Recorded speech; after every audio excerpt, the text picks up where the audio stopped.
views and opinions expressed in the following show do not necessarily represent those of this station or its sponsors. Geek, what the hell happened to everyone? I've never seen an anomaly like this before. Residual frequency signatures detected. Oh, that's not good. What does that mean? It means we're picking up frequencies from other dimensions or times. Well, at least somebody's getting some action. What are you talking about? Well, it's been a long time since I had any frequency in getting some action. iDork, patch it through the main computer. Your wish is my command.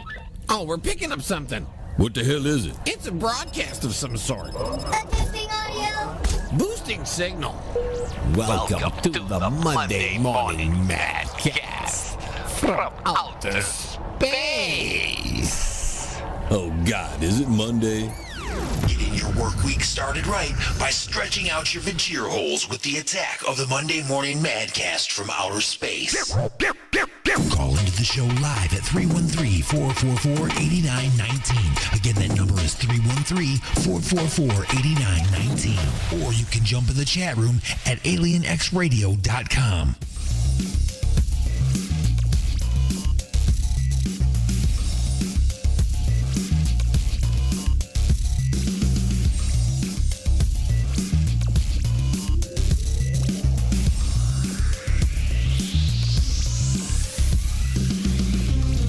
All right, good morning, everybody, and welcome. You have been beamed aboard. You are now live and inside the mothership for another action-packed episode of the Attack of the Monday Morning Madcast from outer space. We're broadcasting to you live directly and into your raw and very sensitive vagina holes on Alien X Radio, Raw Talk Online, Eugene Media, the Lime City Radio Network, Jay Parker Radio, United Talk Radio, Sword Radio, the Western Reserve Digital Radio Network, and the IRN Internet Radio Network.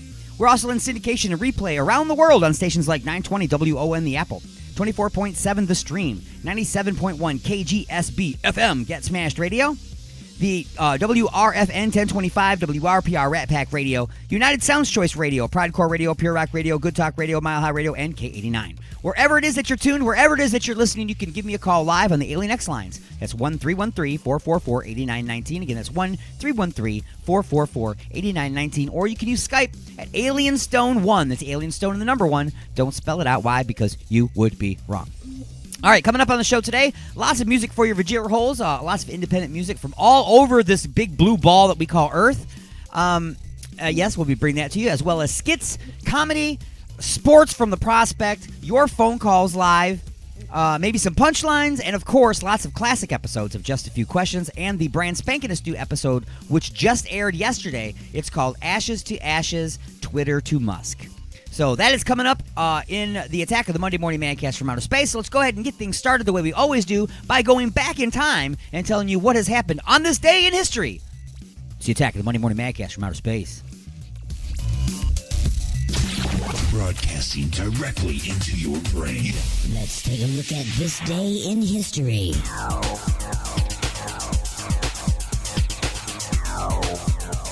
May 2nd, 1945. The end is near for World War II in Europe. The Soviet Union announces the fall of Nazi Germany's capital, Berlin. And the Allies announce the surrender of Nazi troops in Italy and parts of Austria. 1519. Leonardo da Vinci, the Italian Renaissance artist who painted The Last Supper and the Mona Lisa, dies in France at age 67. 1863. During the Civil War, Confederate General Thomas Stonewall Jackson is accidentally wounded by his own men at Chancellorsville, Virginia.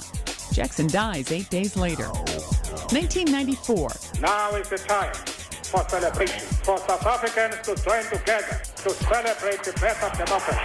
Nelson Mandela and the African National Congress claimed victory in South Africa's first multiracial election. Mandela, who spent nearly 30 years in prison under apartheid rule, becomes the country's president. 1972, J. Edgar Hoover, who ran the FBI from the Prohibition era through the turbulent 1960s, dies in Washington, D.C. at age 77. And 1903, singer and actor Bing Crosby, one of the 20th century's most popular entertainers, is born in Tacoma, Washington. Today in history, May 2nd. Sandy Kozel, The Associated Press.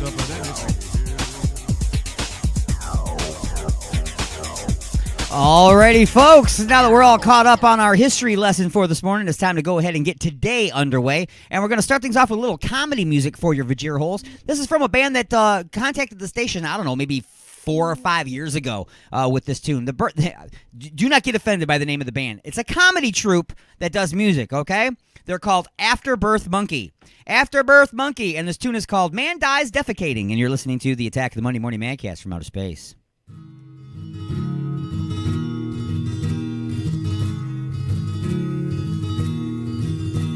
There once was a man who lived on a train. For years he rode among us, nobody knew his name.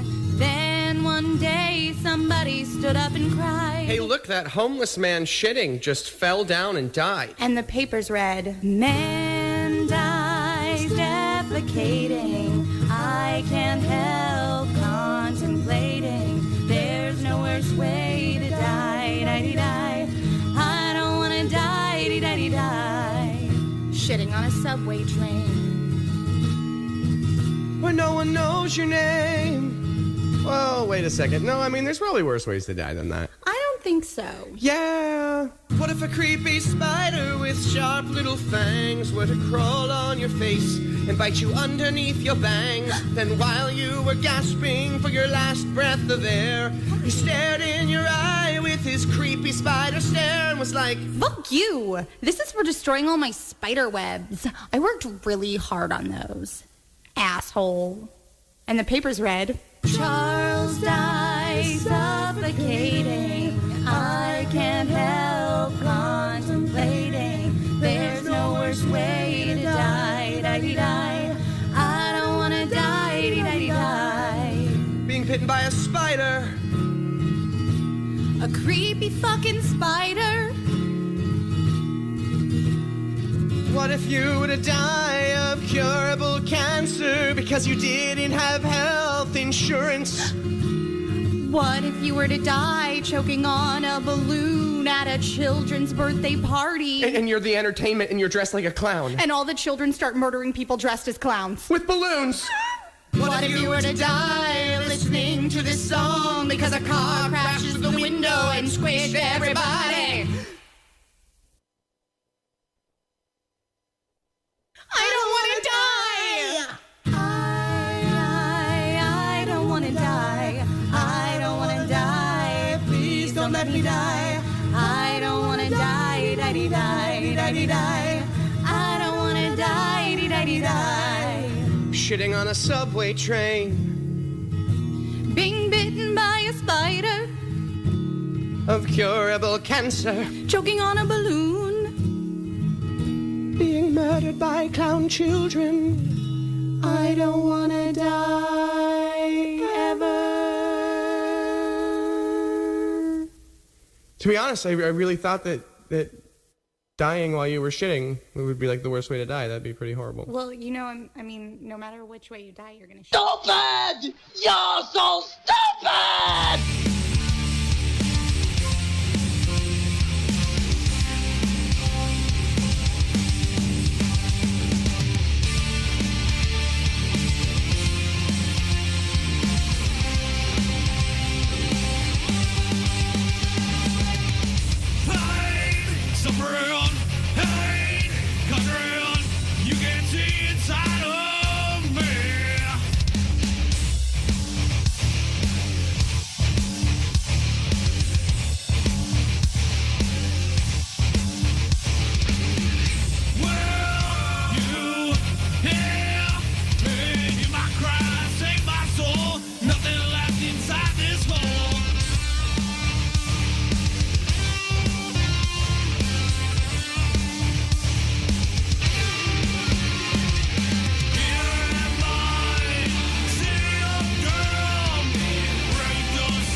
What's up? This is Chris from Concrete Angels. You're listening to Alien X Radio.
this week's Bad Movie Flashback. No. Please. No, not that. This is Jack Burton in the Pork Chop Express, and I'm talking to whoever's listening out there. It's a pretty amazing planet we live on here, and a man would have to be some kind of fool to think we're all alone in this universe. There is a hidden world where ancient evil weaves a modern mystery. What's going on here? Is this some kind of Magic. The darkest magic. It's where Big Trouble was waiting for Jack Burton. Who? Jack Burton. Me. Jack? They told him to go to hell. You make one move. And that's just where he's going.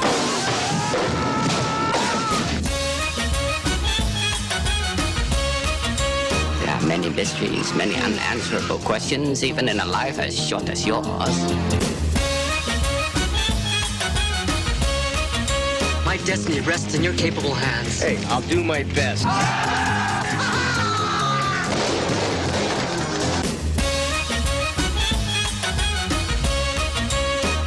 This is gonna take Cracker Jack timing, Wang. 1, 2, 3.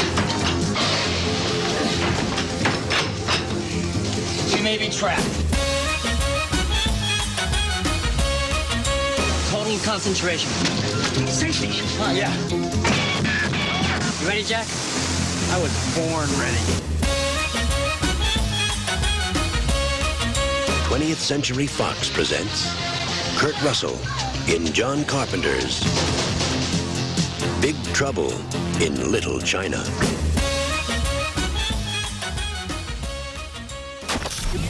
Resistance is futile. Probing is not allowed. Call into the show live at 313-444-8919. That's 313-444-8919. Or hang out in the chat room at alienxradio.com. You have been beamed aboard, and you are now inside the mothership with Alien Stone. Am I the meanest? Alien Stone. Am I the prettiest? Alien Stone. Am I the baddest mofo low down around this town? Alien Stone. But who am I? Alien Stone. Who am I? Alien Stone. I can't hear you. Alien Stone. The Shogun of Harlem.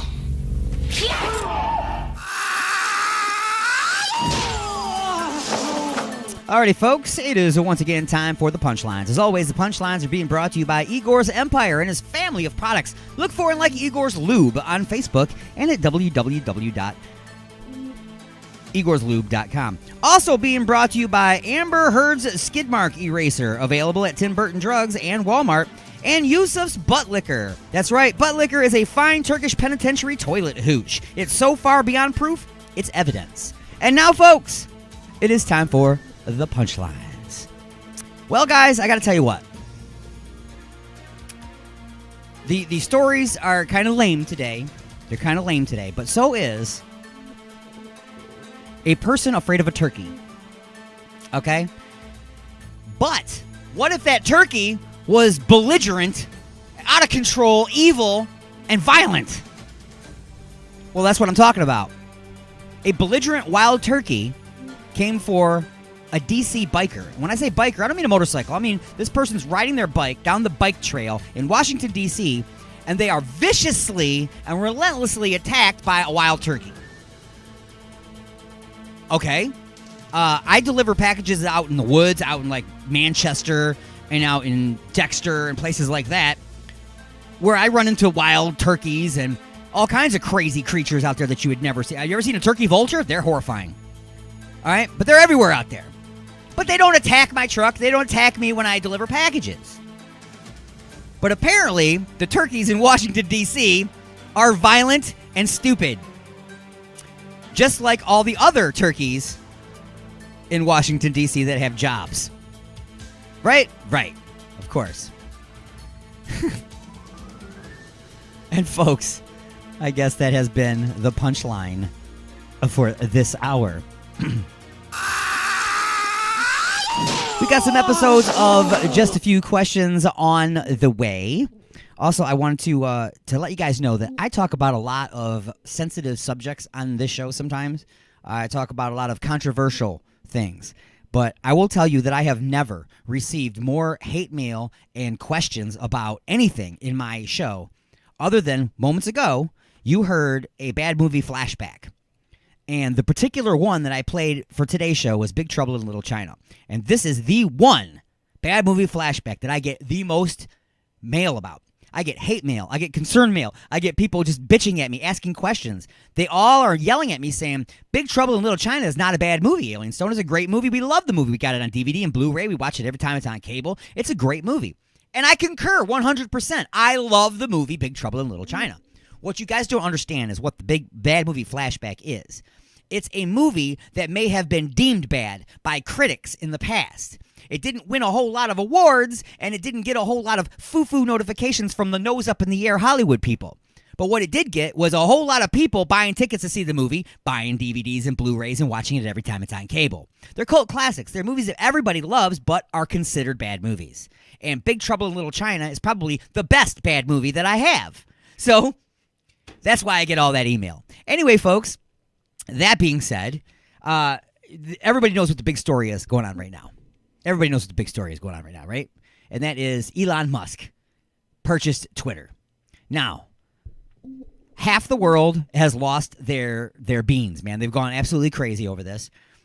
And they've been screaming, hollering, calling people names, making viral videos and stuff, screaming and hollering, calling the other half of the world crazy people and intolerant and all this stuff. But yet, when Twitter was sitting there as it was being the intolerant. It was blocking, it was canceling, it was making people silent that had something to say. And they called it all misinformation, even though a lot of this quote-unquote misinformation has now come to light as being actual, real information.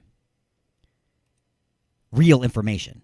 So Elon Musk, he wanted to buy Twitter so that he could remove the censorship, the blocking of people's posts, especially when you're blocking like Americans, but you're letting terrorists that live in other countries still have their Twitter accounts and say what they want.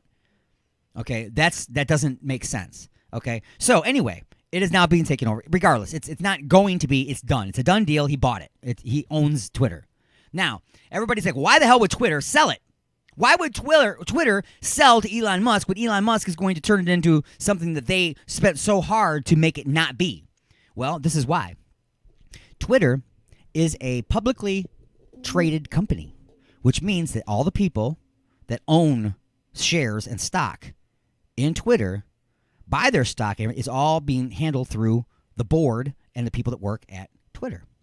They have a fiduciary responsibility to their shareholders, meaning they can't make decisions that will cost their shareholders money. They can't pass up on decisions that will make their investors money. The Twitter investors made so much money off of this deal.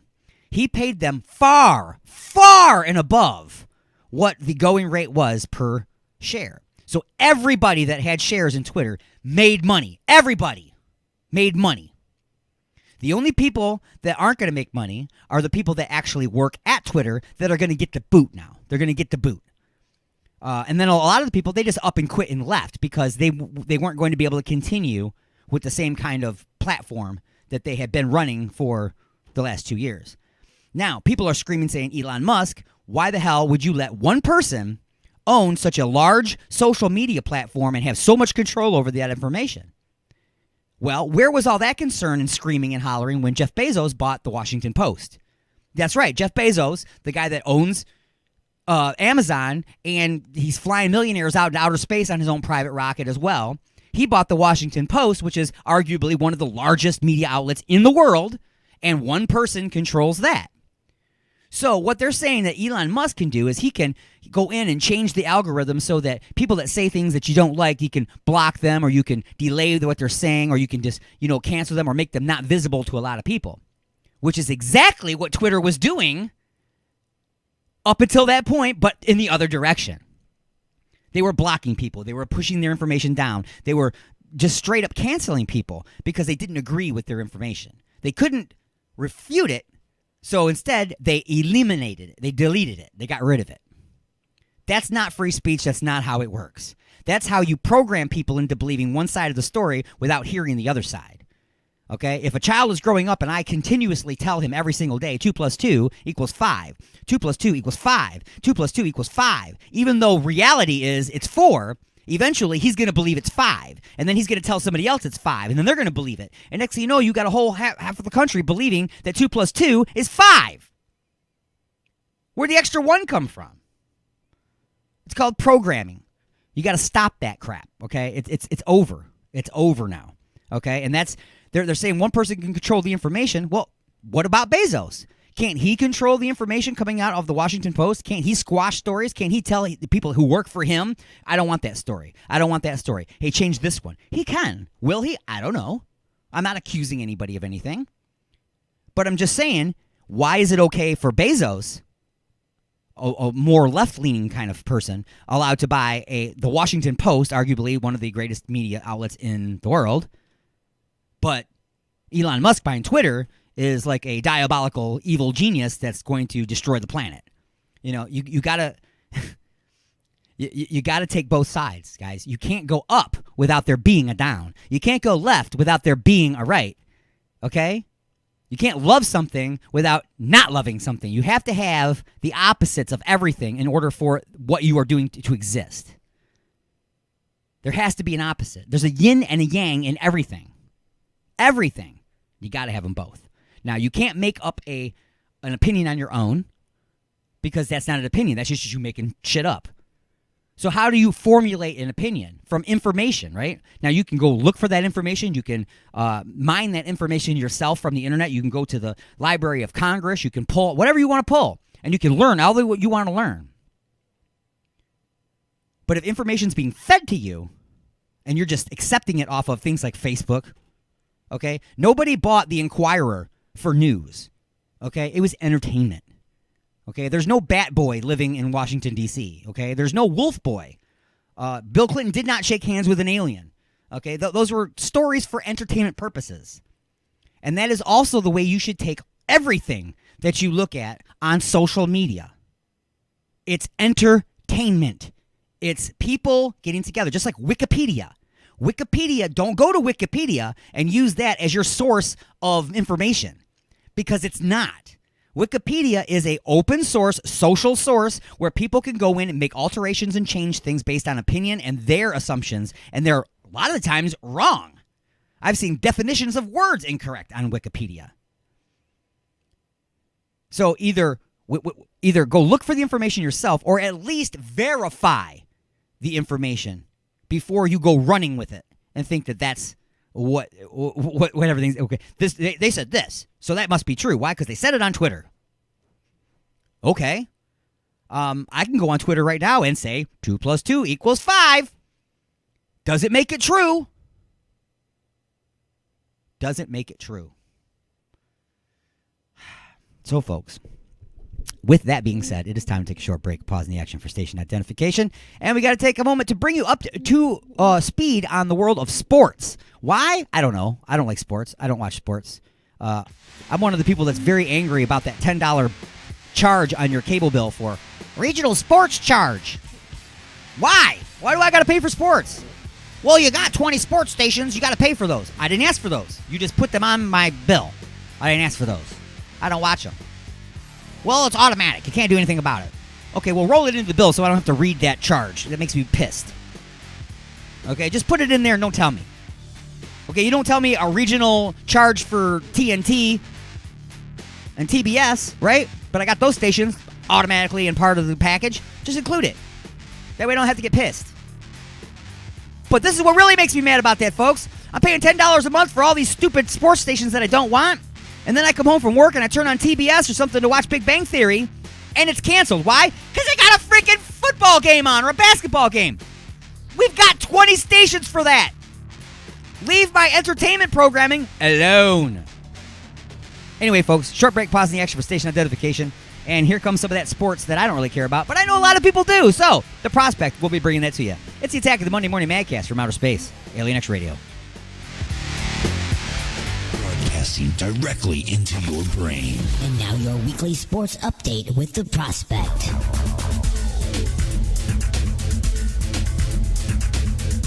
The showers of April have successfully brought in the flowers of May, and it also brought the weekly sports update with The Prospect on Alien X Radio. The 2022 NFL Draft is officially in the books. The live event was the first since the pandemic, but kept the fireworks and surprises that have been seen in drafts past. Some notable things to take away from it. The draft was mainly favoring every position except the quarterback position. The first one to be picked was at number 20 spot, when the Pittsburgh Steelers chose Kenny Pickett from, you guessed it, Pitt. And to see the second quarterback drafted, you had to go deep in the second round when the Atlanta Falcons picked Desmond Ridder from Cincy. This was possibly because all the hoopla about the signal callers went weeks, if not months, before the event, when notables like Carson Wentz, Deshaun Watson, and even Russell Wilson were sent to new teams in eye-opening moves. Many owners felt that the situation involving these veterans made their picks more valuable, bolstering their offense or bringing in much-needed run stop. Besides the 1-2 combination of Trayvon Walker, Jacksonville, and Aiden Hutchinson to Detroit, the spotlight of the first part of the event was surprisingly the wideouts. 17 receivers were picked through the first 3 rounds, which was tied with the 1994 and the 2007 draft for the most positional players picked in that span. Drake London, Garrett Wilson, Chris Olave, Jameson Williams, and Jalen Tolbert are among the robust list of pass catchers that got the call to the big leagues. For the first time in NFL draft history, 10 teams did not make a pick in round 1. The LA Rams, the NFL has the fight in the trenches as the game within the game, and the trades are the game within the game in the draft. One of the more notable trade situations was when the Lions jumped 20 picks to acquire Williams. For some, the draft was everything that was expected. For others, it was a moment to see their team have that necessary rebuild. For Iowa State's Brock Purdy, it's the chance to make a statement. Mr. Purdy has 2 titles after Saturday, quarterback with the 49ers and Mr. Irrelevant. 262nd and very last pick of the draft went to the 22-year-old who was not looking at this as an embarrassment, but as a chance to prove himself. Purdy said that he knew he would land in California after a meeting with quarterbacks coach Brian Griese, who must have saw something in him to use their last pick to acquire him. Maybe it was the 12,170 passing yards in his college career. Maybe it was the 81 touchdowns. Who knows? But at least San Francisco will try to find out with their new addition. Well, tune in next week for more sports. At Alien X Radio, I'm the Prospect saying until next time, Prospect.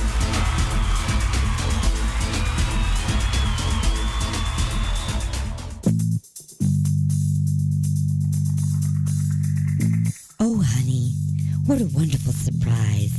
A dozen roses and chocolates, a candlelit dinner, and now champagne and strawberries by the fire. You're so romantic. What do you say we get a little closer?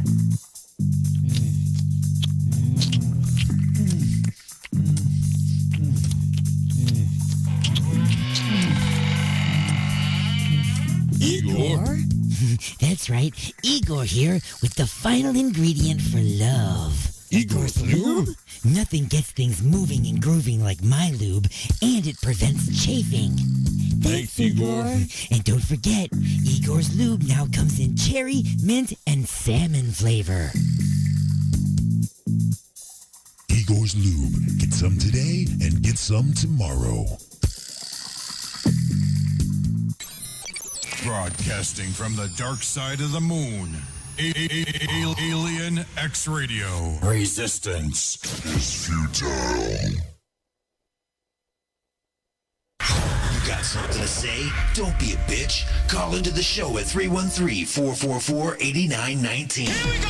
Or you can jump in the chat room at alienxradio.com. Broadcasting from beyond planet chaos directly into your Vajir holes. It's the attack of the Monday Morning Madcast from outer space. The house is now on fire.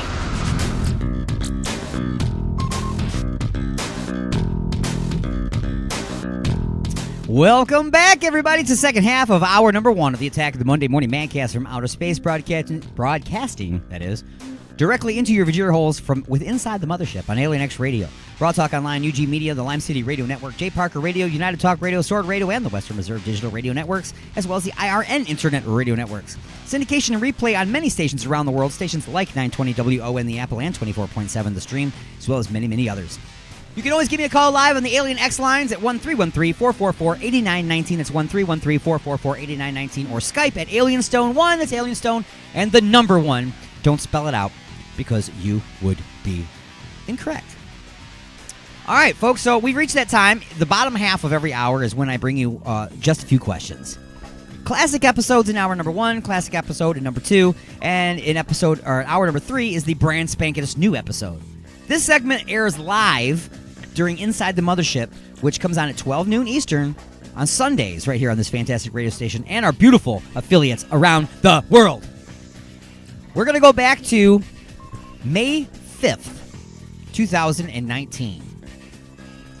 Hillbillies, I got to get the name of this right.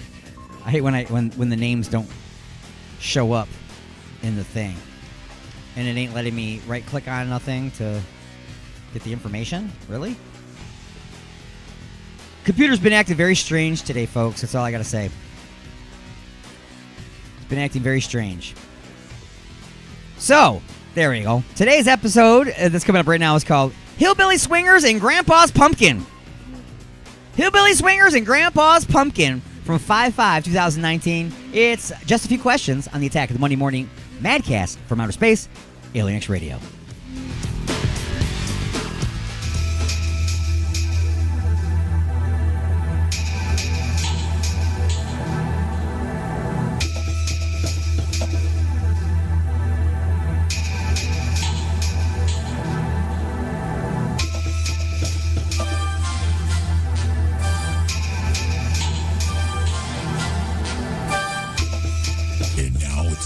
Answer just a few questions. Ah, yes. It is now time to answer just a few questions. This portion of the show is being brought to you by Igor's Lube. Collect all Igor's Lube t-shirts in green, orange, and black. And, well, I think there's a lot of other ones, too. Get Igor's Lube in pink. Get the Igor's Lube in the pink. Do you know what I'm saying? For the pink. It's in the pink, too. Anyway. 2 in the pink? 2 for pink. Was it 2 in the pink and 1 in the stink? Is that how it goes? It's called the shocker. The shocker. She's like, what? The shocker's on you because she's like, hey. Hey. That with Igor's Lube. That's right. She wouldn't even notice. Won't even notice the shocker. She won't even notice. Igor's Lube, the answer to the shocker.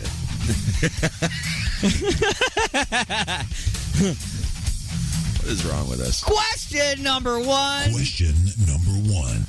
Question number 1. All right, here, let's get the camera on everybody here so that we can see. Oh, wait, we got everybody. It's this one. All right. So actually, you know what? We could even put up this, which says, so one of these says just a few questions. Yeah, here it is. Now, someone wants to call in, 313-444-8919. Again, that's 313-444-8919. And boy, the processor's really freaking out. It's got all these cameras going at the same time for this one. Crazy. But here we go. Question number 1. You are going on a road trip. You got your bag packed, you got your snacks, and your trusty GPS unit. You start down the road and are happy to be out in the world. You're getting farther and farther away from the city, and your GPS lost its signal. You think you remember the next few parts of the trip, so you decide to continue and are sure that the GPS will reconnect later. After making several wrong turns, you find yourself on a very long single-lane road in the middle of the woods. It's getting dark, and it's starting to rain. With trees on either side, there is no place for you to turn around, so you just keep moving forward. After quite a while, you come to a small clearing with an old run-down house. You come to a stop right in front of the house, and your headlights are illuminating the front porch. You start to notice the items collected there. What things would cause the most concern? A, an old rusty metal bucket with the word toilet scratched on it, but misspelled as Toylet.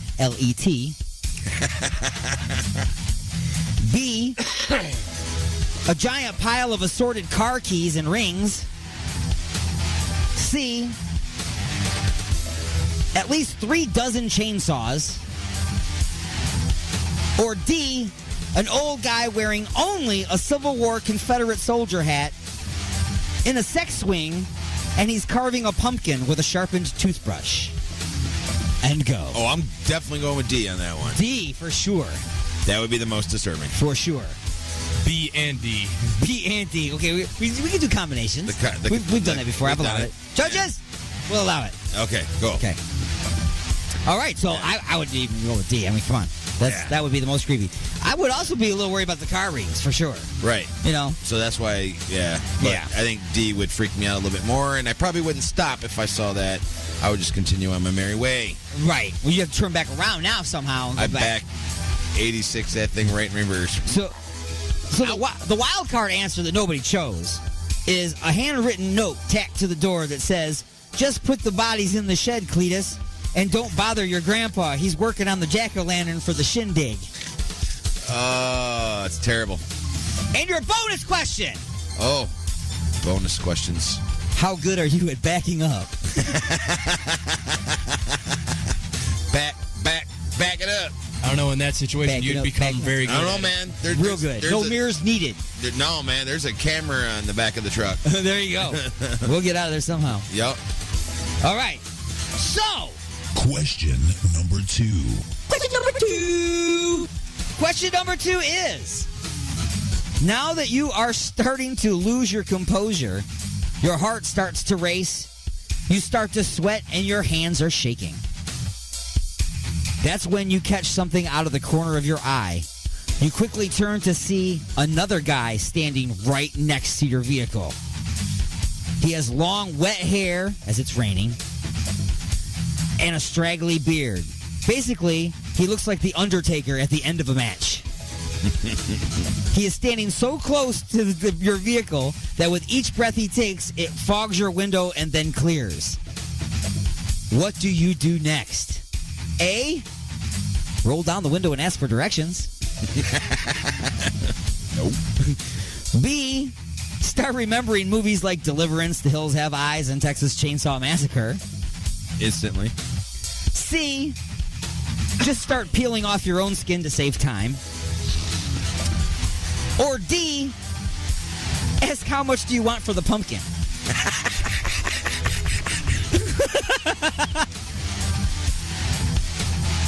Come on! Is there a wild card answer for this one? Give me the pumpkin. Oh, yeah, yes, there's a wild card answer. I think I'm gonna take the wild card on this one. You choose one of those answers. You can't hear the wild card answer unless you decide. Ooh. I'm going wild card on this one. I want to see what this wild card is. You're both going with the wild card answer. Going with the wild card. All right. Roll down the window and order a number 5 with fries. Hold the murder, please. Sure what it would be. Nope, I go with that for sure. All right. And your bonus question. How fast can you back up? As fast as I need to. As fast as I am good. Fast as it will let me. And now, question number 3. Question number 3 is, so after Cletus has pulled you out of the car and tossed your keys on the pile, he, you, and Grandpa all enter the house. When you get inside, you are shocked to see dozens of other people. They're all dancing, drinking, eating, and having a great time. And that is when you realize what is actually happening. You've always heard about this, these underground hillbilly swingers parties, but thought that they were just a myth. That's why all the keys are in a pile out on the porch. It's a key party, everybody. Oh, no. Oh, no. In the middle of the woods. That's right. What's up with the chainsaws? Apparently they're all lumberjacks and they had to leave them outside, I guess. I don't know. You will have to choose a set of keys at the end of the evening to see who you will go home with at the end of the night. By the way, Grandpa is now face-humping the jack-o'-lantern and shouting, "I ain't got no damn keys." Hours have passed. You have met a large number of people that may or may not have been related to each other. They're all sisters. You drank lots of moonshine and filled up on pig's feet and collard greens. Cletus leads you to the pile of keys, grunts, and points at them. You must now choose a set of keys. What set do you grab? A, the old-timey cell-looking key with the freshly severed rabbit's foot. B, the Motel 8 key card with 43 photo keychains of cats. C, the Porsche key attached to 3 crumpled up restraining orders. Or D, realize that Cletus is pointing at his own keys and he was the only person at the party with hair and all of his facial features. So you go with those. And go. I'm going to take a risk and go with the restraining orders. The restraining orders. I'm going with the Porsche and the restraining orders. Porsche keys and the restraining orders. Going with the Porsche if it runs. Going with the Porsche. If it runs, right, exactly. So to be clear, you're going with people that are missing parts of their faces. Yep. Okay. Just making sure you're aware. Everybody in the room was missing part of their face, according to this. Was there a bonus answer? There's a wild card answer that you did not choose. Ask to use the pumpkin after Grandpa is finished. Ooh, definitely not doing it. Definitely not doing And that. finally, your bonus question. If the pumpkin's orifice becomes too dry, what should you use to fix that? Igor's Lube. Igor's Lube. Very good. And now it is time for random lightning strikes, because I did not write any. Oh. So, in addition to being afraid of Grandpa on the porch, which other one of those features was the most scary? The pile of keys. The pile of keys? Those chainsaws. The chainsaws. You are both absolutely correct. I would have been petrified and crapped my pants on the spot at the sight of any of that stuff. Yep. We're not going to do any more of that. Okay. Right. You failed again. Didn't have that. But that has been Just a Few Questions. Just a few questions. All right, back to the music for your Vajir Holes, a band called Black. And the tune is called Warthog. It's from back in the day here on the Attack of the Monday Morning Madcast from outer space.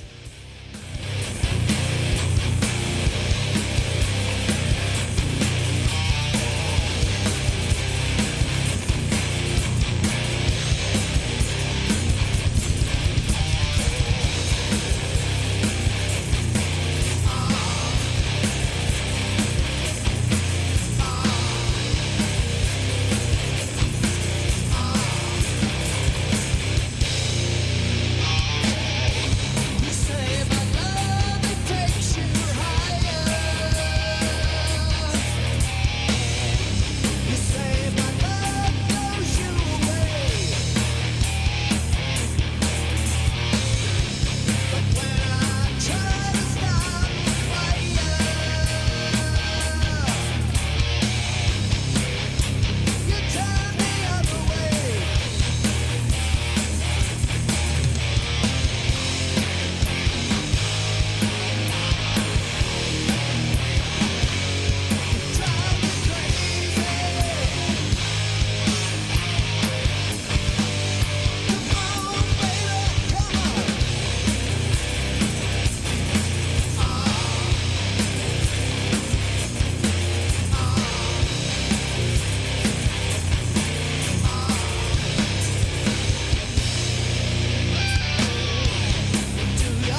on a Saturday thing. Boy, you stay girl with you, yes, the one in the same.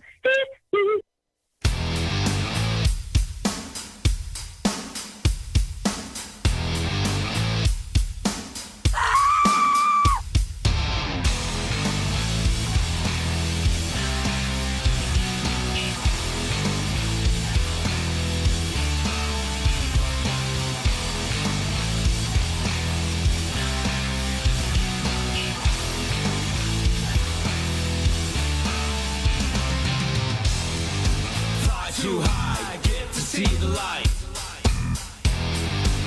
Yeah, it's true, been there before. But now the sun don't hurt me. It blinded me permanently.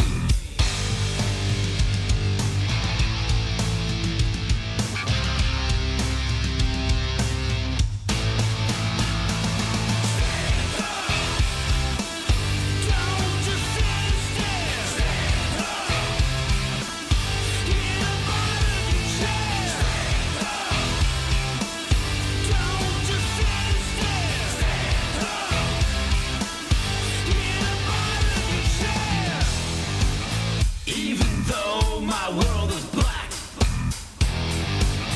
I can see a speck of light. Feeling stronger, feeling free, with the shadows of the night.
Oh, honey, what a wonderful surprise. A dozen roses and chocolates, a candlelit dinner, and now champagne and strawberries by the fire. You're so romantic. What do you say we get a little closer?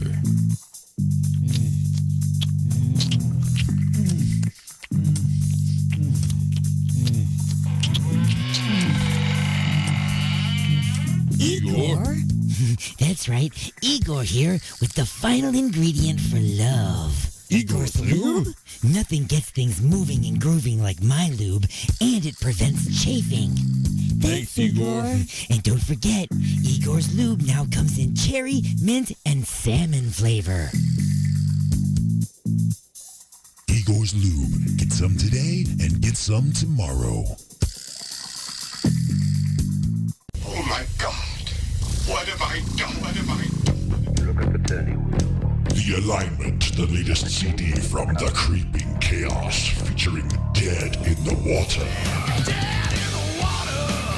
Beg for mercy and Under the Blade. We live our lives under a blade. Available now at iTunes, CD Baby, and Rock of Ages in Garden City.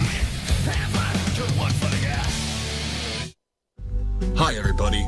Are you tired of feeling sluggish all the time? Frequent bathroom breaks cutting into your workday? Can't sleep at night? Try Colofax. Colovax is a new technology that takes the power of a shop vac and uses it to thoroughly clean out your insides. With its patented technology, Colovax cuts your bathroom visits down to once a month. My name is Russ Russellford, and I use the Colovax once every 2 weeks to keep me limber. Now I can play catch with my son all day and never get tired or have to poop. Colovax really sucks ass. In a good way. Colovax has not been clinically tested, so when considering Colovax, the following side effects may include goosebumps, whooping cough, crying spell, intense spouts of rage, severe depression, arousal, heart explosion, ejaculation, silent fart, anal fissures, and loss of hair and teeth. If you use Colovax, please contact a physician if you experience any goosebumps, whooping cough, crying spells, intense spouts of rage, depression, arousal, heart explosion, ejaculation, silent farts, anal fissures, loss of hair and teeth. I know it was just a dream. I know I didn't have an anal probe, and I know that I am not under alien control. You're inside the mothership. Son of a bitch. Tattoos. Whether you've collected 1, 2, 20 or more, you have spent a lot of money getting ink. Well, what happens when you die? The meat the art is on shrivels and turns to dust. Save that artwork, you inked elder, with the help of the Dead Art Recovery Center. Our specialists will surgically chainsaw that skin doodle from your bloated, rotting, tat-ridden corpse and preserve it for future generations. Your great-grandchildren will marvel at your preserved little butterfly, barbed wire, broken heart tattoo. But hey, you were young and the tattoo artist was a bit of a dick. So instead of something deep, you got a tattoo in Cantonese that roughly translates to mad diarrhea. Anyway, whatever your tattoo says, shows, or shames, the Dead Art Recovery Center is here preserving that bad decision for centuries to come. The views and opinions expressed in the following show do not necessarily represent those of this station or its sponsors. Report. We're in standard orbit, Captain. Good work, Mr. Tukok. What the hell are we doing in the 21st century? There's something we need to do. If I told you once, I told you 1,000 times. Don't mess around with the space-time continuum. Captain, I've located the signal. Put it on speaker. You're tuned in to the Monday Morning Madcast from outer space. Well, that'll wake you up in the morning. Broadcasting from beyond planet chaos, directly into your Vajir holes. It's the attack of the Monday Morning Madcast from outer space. You got something to say? Don't be a bitch. Call into the show at 313-444-8919. Or you can jump in the chat room at alienxradio.com.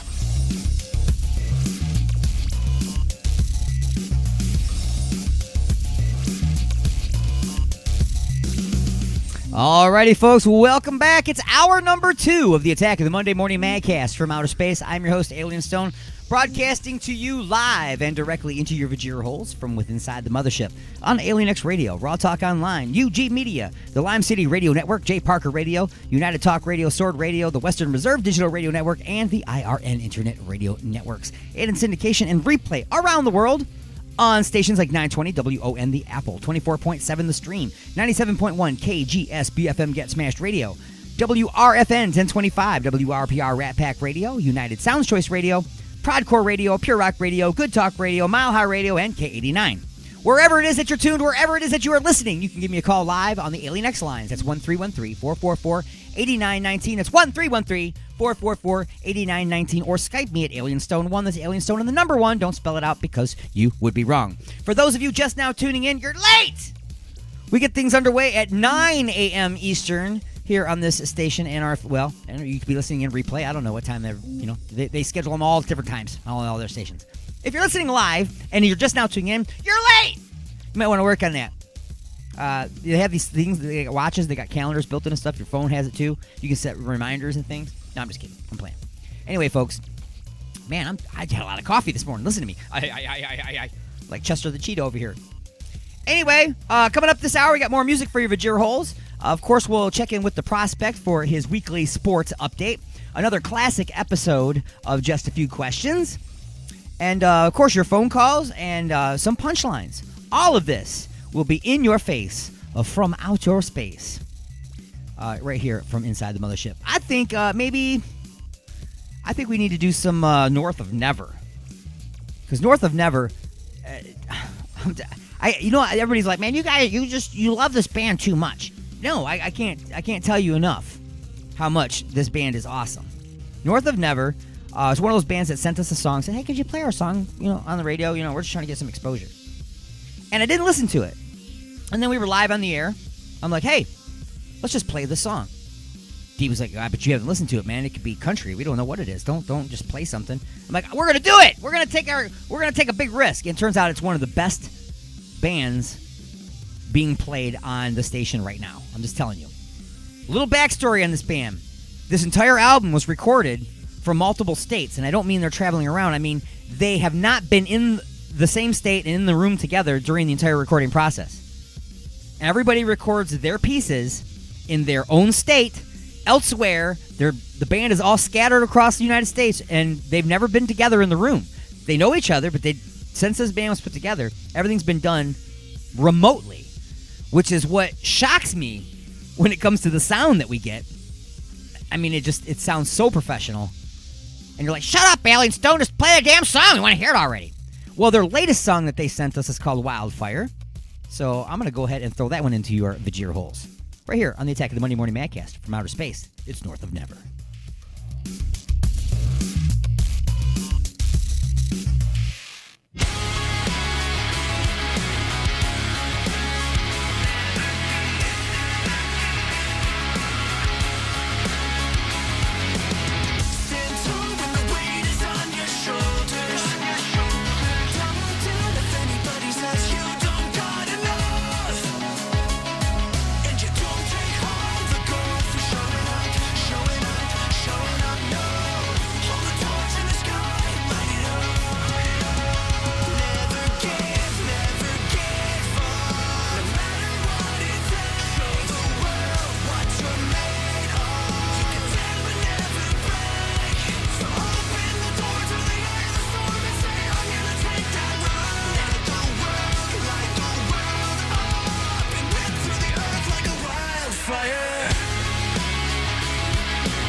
I'm a gummy bear, gummy bear.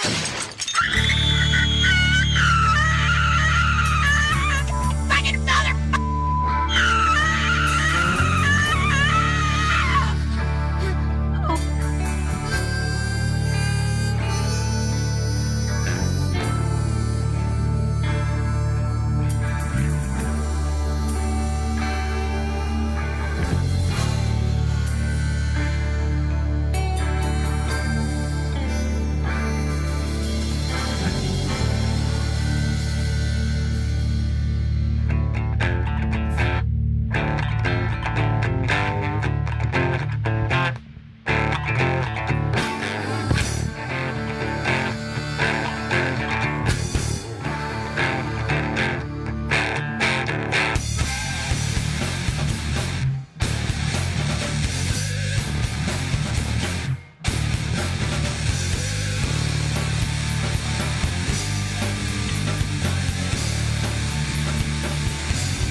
like a baboon with 2 club feet.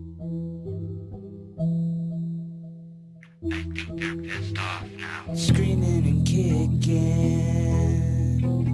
I just can't let it be. Mother of glory, what do you want from me? Down on your knees now, ask no more questions, please. Listen, obey now. There's nowhere to go, don't run, there's no way. I'll fight for your life.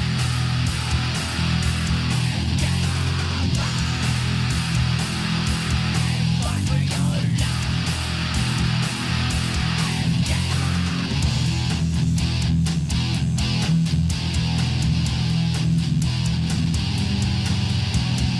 Mother of mercy, lost in the dark, now I am without a reason.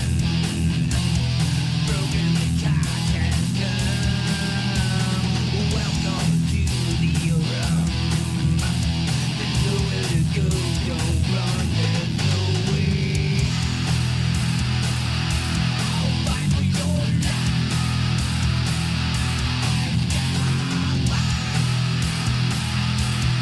Fight for your life.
Mother of freedom, fighting for your life.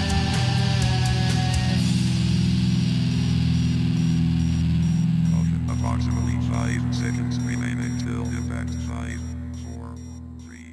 Here's this week's bad movie flashback. No, please, no. Beneath the city of New York are living catacombs, an endless maze of subterranean tunnels, unfit for anything human.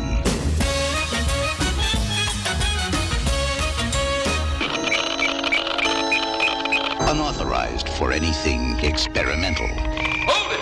There's something moving up ahead in the tunnel. And unlikely to bring anyone down there. So, they're coming up. Chud.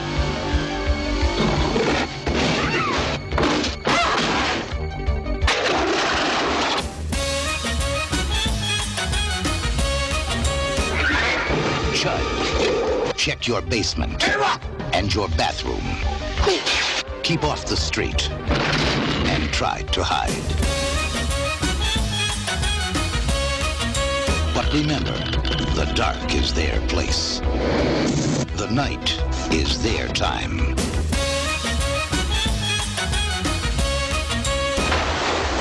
Tomorrow, the only things living in the city of New York will be Chud.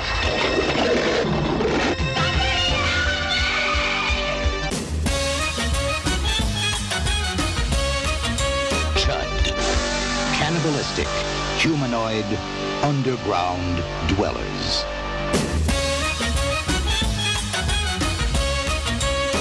Chud. They're not staying down there anymore.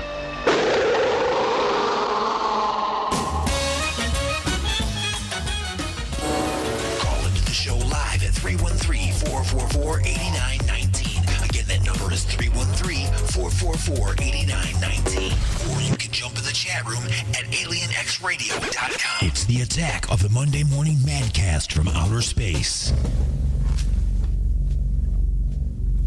Am I the meanest? Alien Stone. Am I the prettiest? Alien Stone. Am I the baddest mofo low down around this time? Alien Stone. But who am I?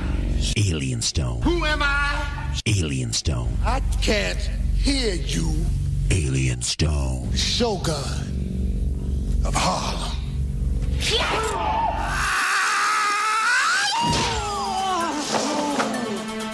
Alrighty, folks, it is once again time for the punchlines. And just a disclaimer, I've never been to Harlem. I don't know what that guy's talking about. As always, the punchlines are being brought to you by Igor's Empire and his family of products. Look for and like Igor's Lube on Facebook and at www.com or www.igorslube.com. Jeez, oh Pete's. Check out fine products like Igor's Skin Bridge Cooling Gel. Does your tank get sweaty in the summertime? Well, just get yourself some Igor's Skin Bridge Cooling Gel. Apply a nice thick layer and stay cool all day. Also being brought to you by Papa Boner's Popcorn and Pizza Emporium. It's all buttery and warm inside. And also brought to you by Marvelous Martha's Mouth Hugs. That's right, folks. You need a hug? Marvelous Martha's Mouth Hugs. Ask your doctor. Anyway, folks, it is now time for the punchlines. I love a good conspiracy theory. I really do. I love a good conspiracy theory. And a lot of times, part of your head is like, well, that could happen. That could be real. It's a little out there, but it could be real. Well, this one here, folks, okay? This one is really, really out there. This is like a Hollywood movie.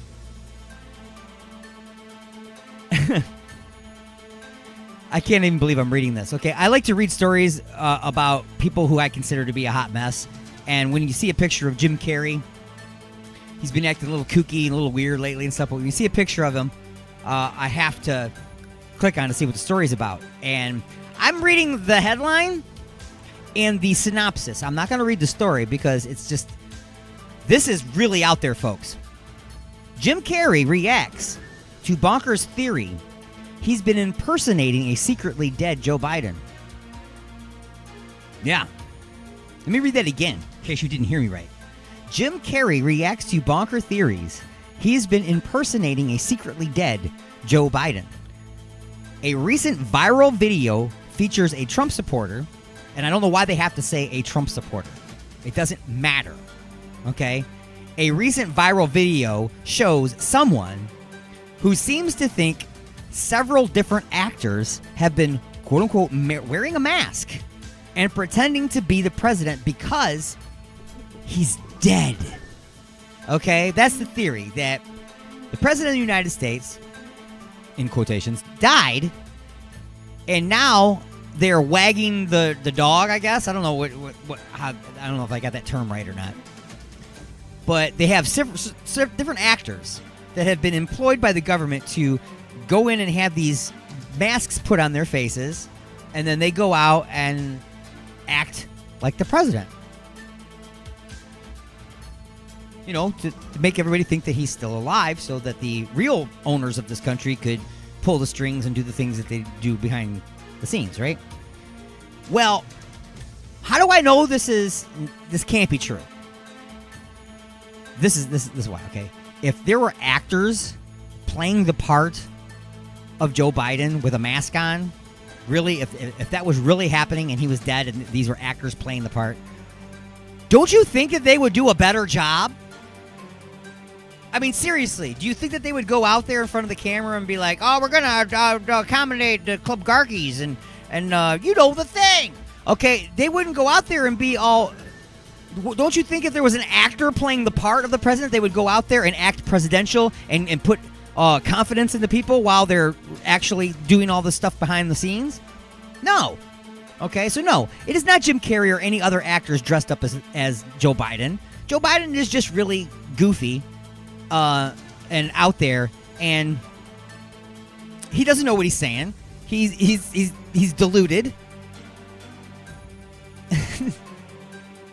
Oh man, it's just amazing to me that people will come up with all these crazy theories. I don't buy it. Okay, I'm sorry. Now, I remember that at one point somebody goes, "Well, look at Joe Biden. Look, here's a picture of Joe Biden as president. Now look at this picture. Look at he looks so different." Well, yeah, you're showing a picture of him from 10 years ago. Let me see a picture of you 10 years ago and a picture of you right now and see if you look the same. Unless you're freaking Ant-Man, you're going to look different. Okay? Age does that to someone, especially when you're almost 80.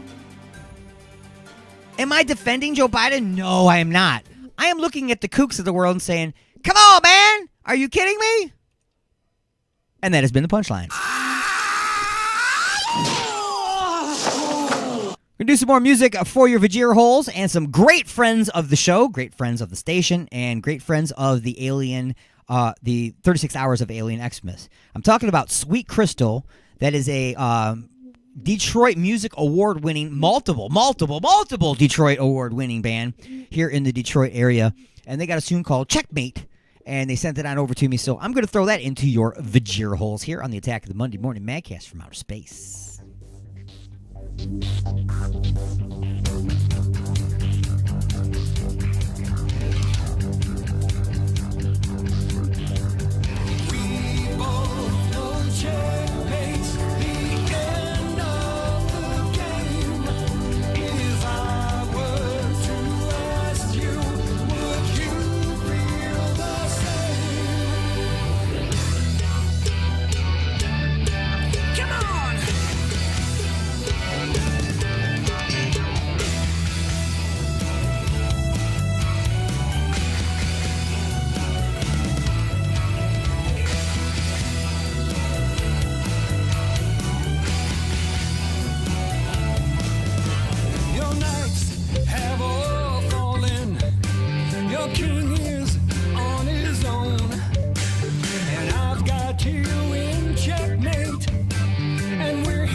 If I were to ask you, would you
What a wonderful surprise. A dozen roses and chocolates. Broadcasting directly into your brain. And now your weekly sports update with the Prospect.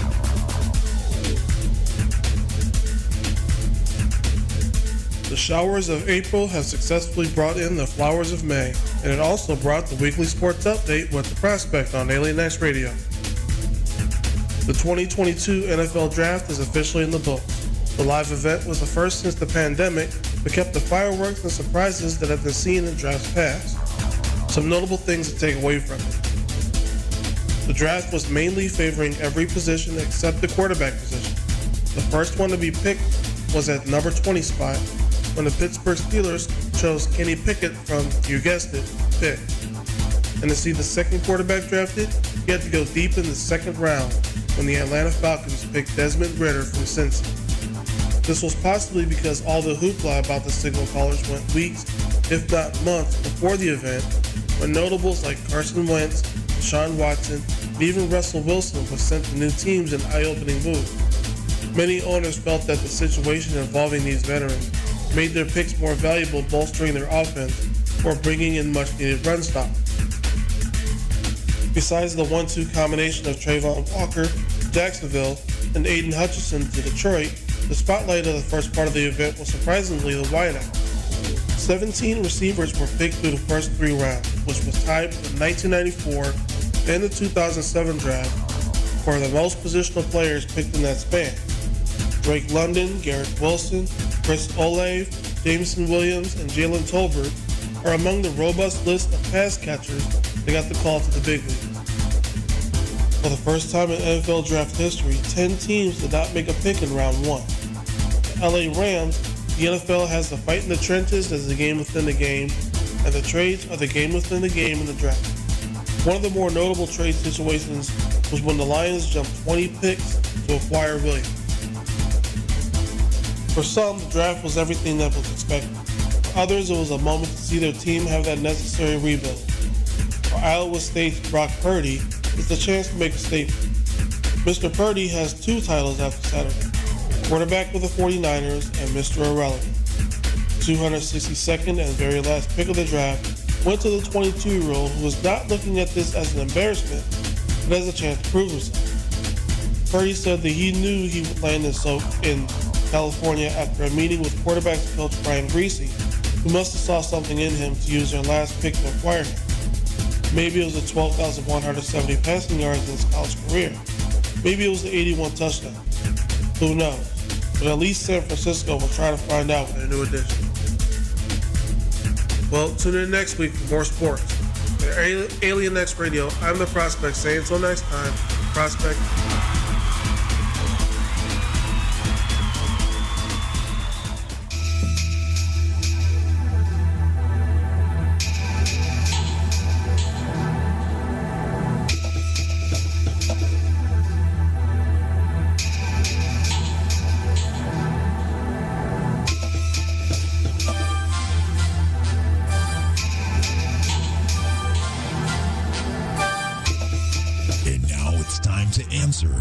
Just a few questions.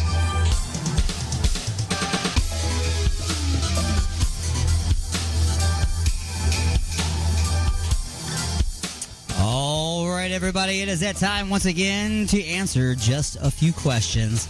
This portion of the show is being brought to you by Igor's Lube and his empire of products. Check them out on Facebook or at www.igorslube.com. Get some today and get some tomorrow because everything is smoother with Igor's Lube. On the chopping block today, folks, I've got Sir Martin of Mad. Greetings. And Mr. D Units. Hello.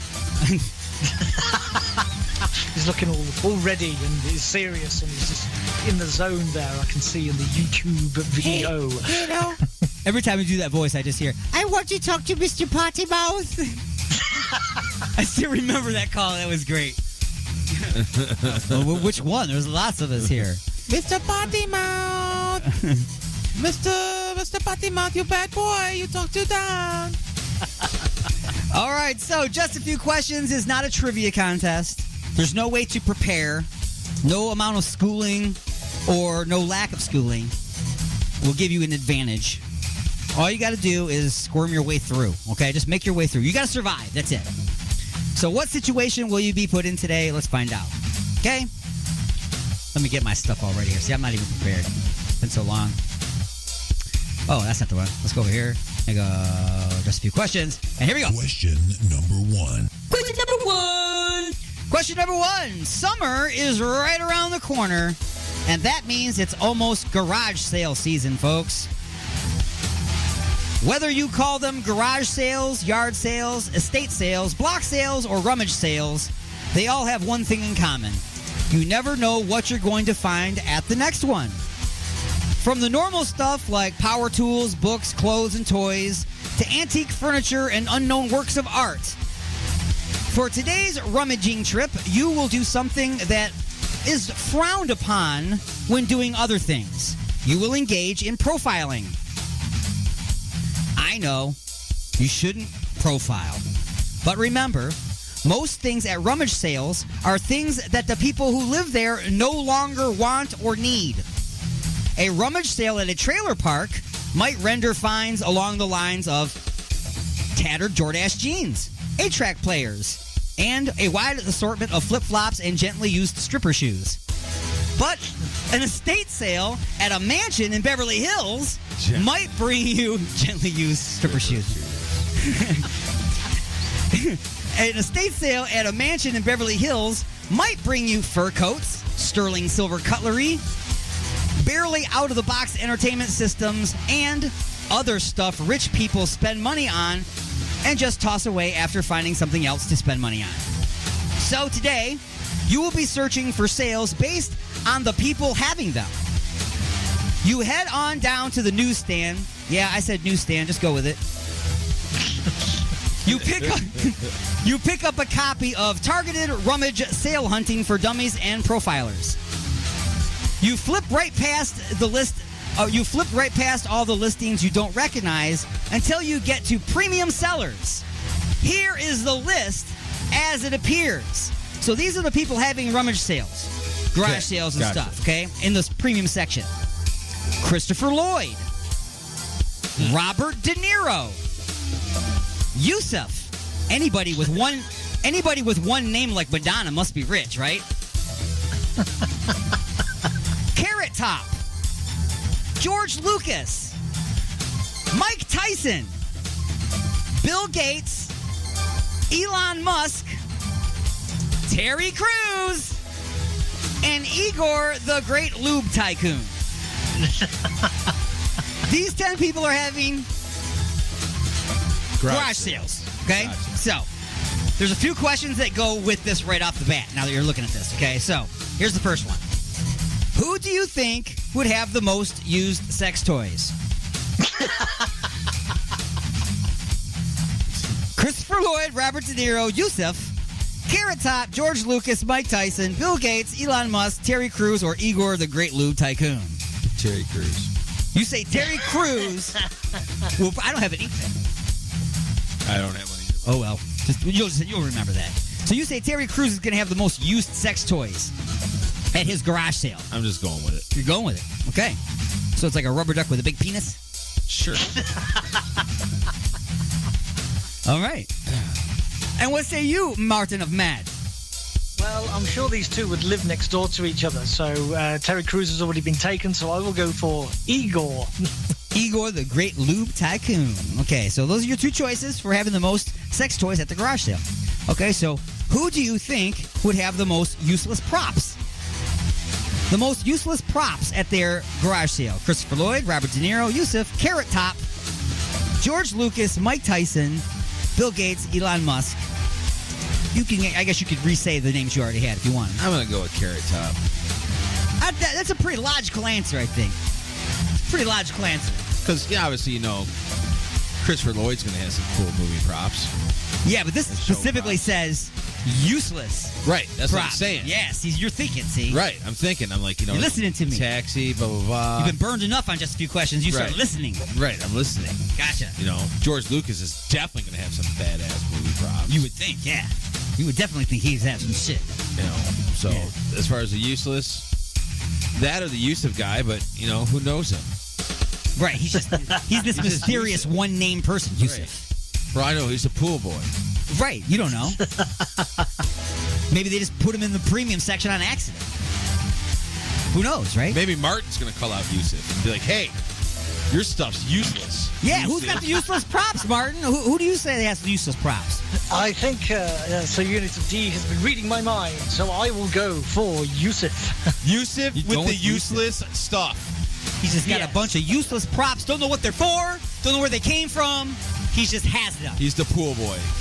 Took all the sex toys, the used sex toys, out of Terry Cruz's pool. They're not even movie props. They're just randomly sized sticks that he uses to prop things open with. They're props. Right.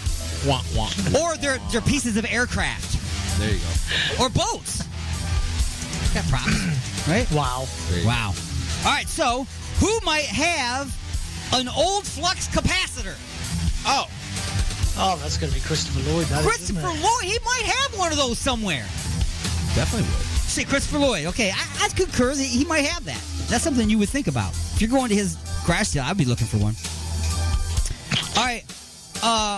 Who might have a black and white naked photo of Carrie Fisher on a casting couch? George Lucas. That's going to be George Lucas. He might have a black and white picture of Carrie Fisher on the casting couch. I mean, doesn't everybody? And the casting couch looks like Jabba the Hutt. Somewhere I knew you was going to say that. All right, so you both concur that it's going to be George Lucas. Absolutely. Most likely. Okay. Who might be able to sell you a slightly used ass razor? That would be Igor. You say that's Igor? With the ass razor? Okay. Yeah, Yusuf with his prison wallet. With his prison wallet where he keeps the ass razor. Now you remember Yusuf. Oh, Yusuf is the Turkish prisoner. He's not like Madonna. Wow. Yeah, he's not like Madonna. He's more like Rick James. Gotcha. He's a super freak. So he might be able to get you the ass razor probably first. But, So let's continue right along here. Who might have the instructions on how to remove or disable an autonomous driving system from a $100,000 vehicle to keep you from killing yourself or someone else while using experimental technologies that aren't really ready for public use yet? Well, it could not be Elon Musk at all, would it? No! Probably Bill Gates, right? Bill Gates, yeah. Those are both logical answers. But we're going to go with Robert De Niro. Just randomly Robert De Niro. Yeah, so I would say Elon Musk. It's not like there hasn't been, maybe a couple, maybe one or two reports of some incidences going on there. 1, 2, 10, 12.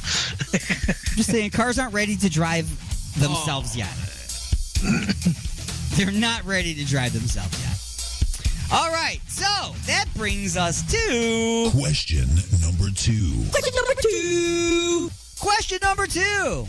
Okay. You now have your day planned and your route plotted. You punch the coordinates into your GPS unit, and the voice of Lemmy from Motorhead begins screaming at you, "Let's bugger off then, wanker!" So you hit the gas and head for stop number 1. You pull up to George Lucas's house because, let's be honest, you want them naked Princess Leia photos. But it's a no-go. He tells you that she and her lawyer found out about it years ago and they took them back. But they still live in his mental spank bank. Since the rights to the Star Wars franchise was already bought by Disney, you settle for a few action figures and head for stop number 2. Right down out the street and around the corner, you arrive at Mike Tyson's house. You can only buy one item from each stop to make sure that your money lasts all day. So, what item would you buy from Mike Tyson out of these items that you see for sale at his garage sale? A signed old smelly pair of boxing gloves. That's nasty. B, The name and number of the only person ever to have messed up Iron Mike's face, his tattoo artist. Or C, a necklace made out of gnawed-on human ears.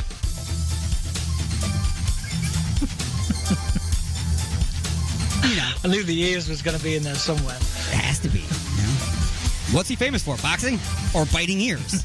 That's an even draw. Wow. He did one for many, many years. He did one for a few seconds, and they're both as famous. So what do you think, Sir Martin of Mad? Oh, I'm going to go with the ears. You're going with the ears, because that's a very unique find. You might be able to get something out for that on eBay. I'm going to go with this tattoo artist. You're going with the tattoo artist. Now, are you going to go get a tattoo? Not on my face, maybe, but mate. Just so you can say, hey, man, I got tattooed by the guy. You got to get the tattooed Mike Tyson. The shark, the puss thing tattooed somewhere. Oh, yeah. We got to have somebody on deck to shark to puss a porcupine to be prepped to do that. So yeah, okay. So we got to have somebody that we'll keep him on retainer. That's what I'm saying. He's ready to go. All right, cool. Reds to go. So that's the one that you would buy from Mike. So Martin and Matt, what were you buying from Mike Tyson? The ears. The ears. The ears. That's right. So okay. All right, cool. So ears and the tattoo artist. Stop number 3 was Carrot Top, but he has become a bit desperate since his career has gone in the crapper, so he was charging for parking and admission. So you keep on moving down the road. Stop number 4. You arrive at Bobby's house. Robert De Niro has his personal security force frisk you before opening his large gate allowing you access. He is only selling 3 items. Here they are, and his reasons for selling them. What one will you buy? A signed replica of his mole and a certificate of authenticity. His reason for selling it is because his ego tells him that somebody will buy it. B, a bloody movie prop casino chip without a certificate of authenticity, and the reason he's selling it is black lights and DNA evidence. Or C, a big bucket of verbal diarrhea filled with chunks of useless political advice and pointless hate. His reason for selling this is there's nothing wrong with it. He's just overstocked and has much too much.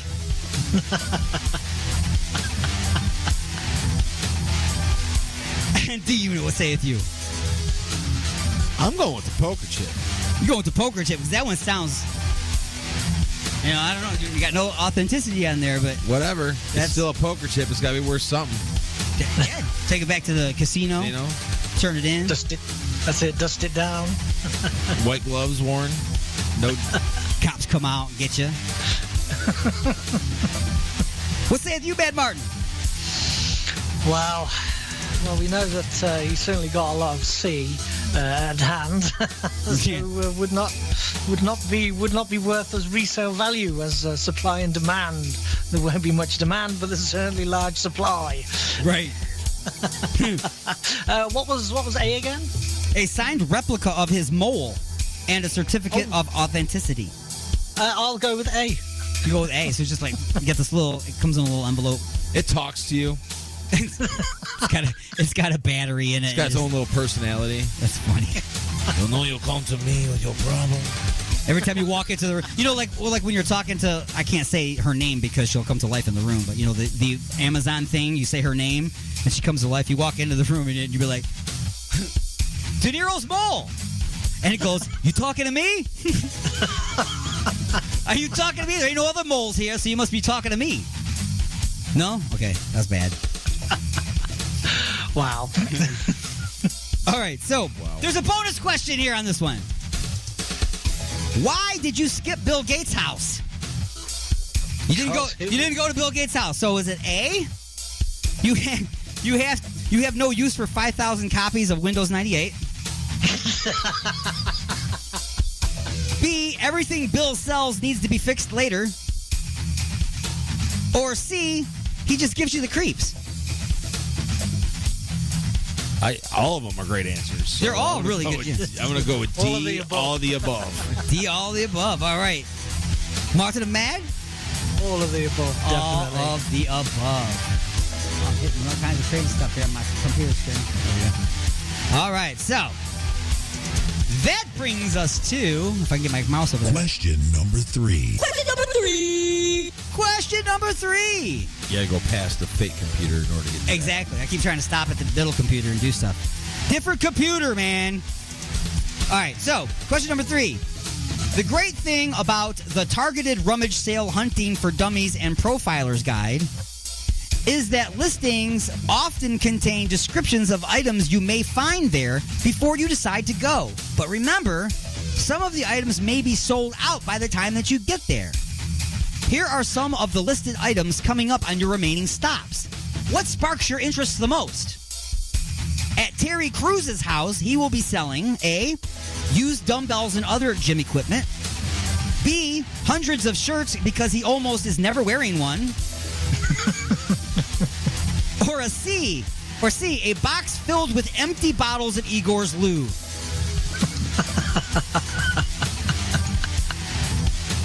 Martin of Mad. Definitely boxes of empty lube. So you're really interested in that item. So you see that item on the list, and you're like, man, we're going to Terry Crews. I'm going to get me that big box of empty bottles of Igor's lube. That's on your radar. Yeah. All right.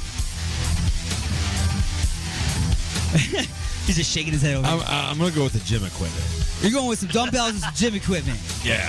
All right, so that's interesting to you. So you're going to go get that. Yup. Okay. Well, good news for you. You get there and you're able to purchase all the equipment that you want. Bad news for you, Sir Martin of Mad, as they were all sold by the time you got there. Ah, damn it. Somebody bought all of those empty bottles of lube before you got there. So, you go ahead and keep reading. Yusuf is still coming up. He is selling a one-of-a-kind antique tooth polishing tool, beveled and fashioned for multiple uses in a bag marked evidence. B, an orange jumpsuit with a stenciled number scribbled out on the back. And C, a very girthy, half-burned, poop-scented candle. That's the secret wide. That's the secret wide! You should definitely remember the candle, sir. You, of all people, sir, should remember the candle. Absolutely. Everybody else knew he was a prisoner, and you just thought he was a random stranger, and you tortured him. I know. So what item do you think that you want to buy at Yusuf's house? I'm going to go with the jumpsuit. You're going to go with the jumpsuit. Because you're like, oh, there's a number on there. I can't really read it. It's scribbled out. Can't really trace it. Right. Cool. Monster the Mad? Oh, wow. I've just been sideswiped by the candle reminder. Could you quickly... It's better than being backswiped. Giggity. Could you run through them again quickly, please? A one-of-a-kind antique tooth polishing tool, beveled and fashioned for multiple uses in a bag marked evidence. An orange jumpsuit with a stenciled number scribbled out on the back. Or a very girthy, half-burned, poop-scented candle. I'm going to stick with the theme here and go for C. C! Now, here's the strange thing, sir. Here's the very strange thing. You must have forgotten what you were doing earlier in the day, because when you arrived, he said it was already sold and shipped to England.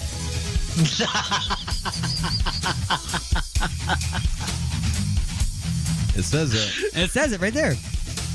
All right, so your next stop is Igor, or what you're reading anyway, is Igor the Great Lube Tycoon. And he is selling an entire case of Igor's Juicy Sushi lube that was taken off the shelves for having a racist ad campaign. Juicy Sushi. It's hard to say. Nor should it be combined together ever. Juicy Sushi lube. Or B, recycled, refilled, and Terry Crews autographed bottles of Igor's Lube called Terry's Peck Sweat. Autograph! Now you know who bought all the bottles! Igor went over there, bought all the bottles, got Terry Crews to sign them, and then he refilled them, and he named them Terry's Peck Sweat. And that, ladies and gentlemen, is capitalism and marketing. Did he leave it? Did he start putting deposits on the bottles? That's a great one, because then he can come back. Yeah, well, they're signed. I don't think you want to return a signed bottle.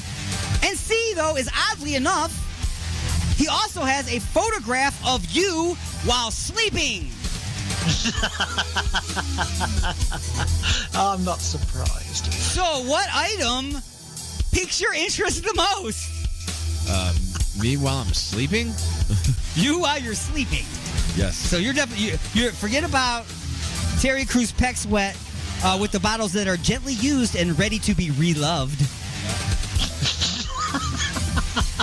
Reloved. You like that? Reloved? Martin's gonna buy those. So you want to get the picture of you sleeping though? You're very curious about that. Hey, Mad Martin, what are you getting? What do you want to get? I'll have the reused bottles. The gently used and ready to be reloved, autographed Terry Crews Igor's Lube bottles called Autograph Terry's Peck Sweat. They have Mexican jumping beans inside of them too. Wow. Brilliant. Now, good thing for you, Sir Martin of Mad, is you arrive and you have no problem purchasing them because he's got so many of them. Unfortunately, for some odd reason, the picture of you sleeping has already been sold to someone else. Oh, no. The only thing that could be more creepy about someone taking the picture of you sleeping is a random person wanting to buy that picture. That's like, what? Exactly. How creepy. Wow. Wowzers. All right. So, there's a bonus question here. When you told Christopher Lloyd that you wanted to buy the flux capacitor so you could time travel, he told you time travel was impossible. But after you told him you had a plan to go back in time so you can find out, hey, whatever happened to the murder hornets? Christopher Lloyd says, A, well, in that case, follow me. It's in the back. That'll be 1.21 gigawatts. Oh, I mean 1750. Cash, check, or charge. B, it was destroyed after scientists determined that being in proximity to this device causes Parkinson's disease. Ooh. Wow. Ooh. Wow. That was harsh. That was cold-blooded, cuz. Or C, he sold it to Elon Musk so he would have something cool to sell at his garage sale. But he's having it at the International Space Station, so good luck with that. Or D, he says, Great Scott, are you mad? That was a movie, wacko. Get off my property before I call the cops. So which one do you think he said when you told him your plan? D. D, he's gonna call the cops. He started with the Great Scott though, right? Definitely. Yes. Yes. I don't think he's going to say... He's not going to say the one, for sure. He's not going to say something like, I was standing on my toilet trying to hide a clock, and the porcelain was wet, I slipped, and when it hit my head, I woke him to, I had this vision in my head. Oh, I'm sorry. And that brings us to... Lightning Strikes. Wow. Yeah. What would you buy at Pee Wee Herman's garage sale? His red bow tie or a framed copy of his arrest report and mugshot with his sticky fingerprints on the glass and as a DNA signature and a certificate of authenticity? That one. I'm gonna go with his bow tie. You're gonna go with his bow tie. Okay, so D Unit, Sir Martin of Mad. He's got DNA on there. You can actually clone Pee Wee Herman now. I'll take the bow tie. Okay. I'll take the bike if it's still there. Oh, the bike would have been awesome, but no, somebody already got that. Somebody already got that one. So, what would you buy at Ralph Macchio's garage sale? Oh, yeah. His headband from the Karate Kid or an autographed can of tuna? His headband from the Karate Kid.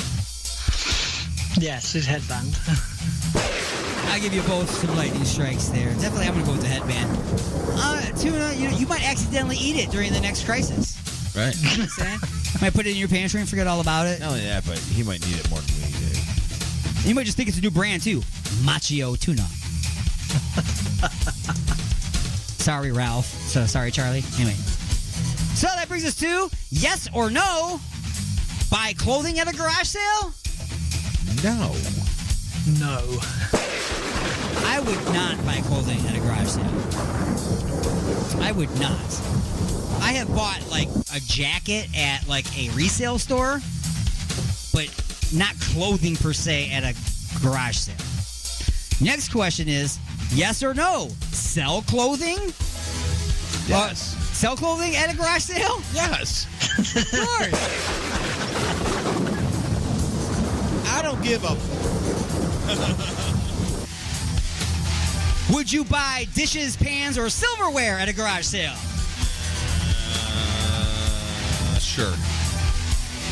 Yeah, you could definitely cleanse it of all evil.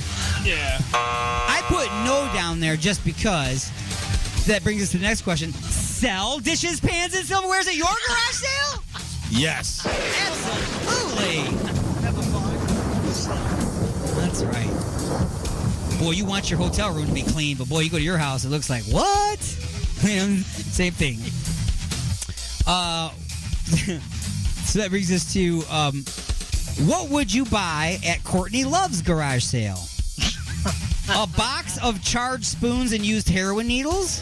Or a shotgun with a serial number spiled off? Wow. Dude, I'm throwing uppercuts today, bro. Holy shit. Wow. It's going to be the shotgun, isn't it? Wow.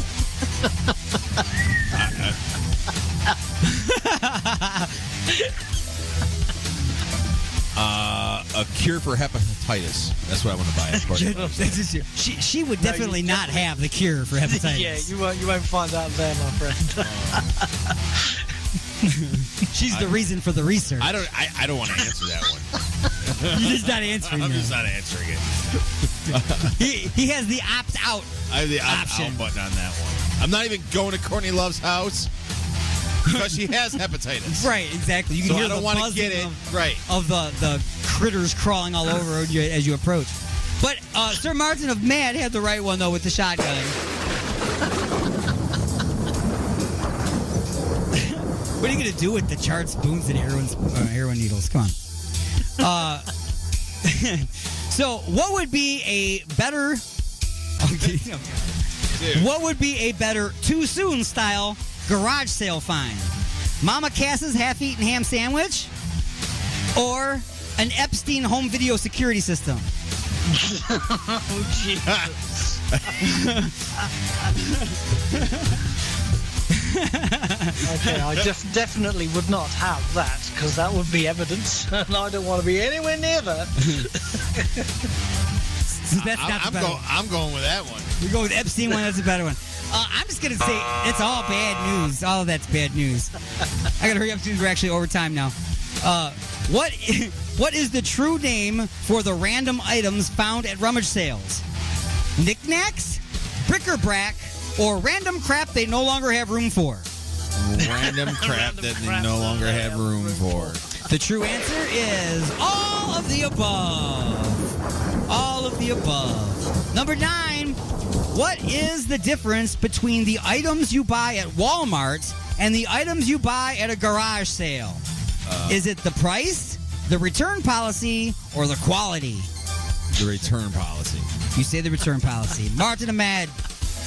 Yeah, it's going to be the return policy, isn't it? Because let's just face it, the quality is going to be identical. Exactly. The quality is exactly the same, and the answer is the price and the return policy.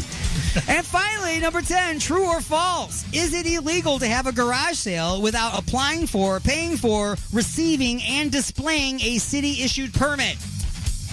I would not know. I'm going to say true. That is true. You can receive a check that probably outweighs all the money you made at your garage sale. You get a ticket for that if you do not get the permit.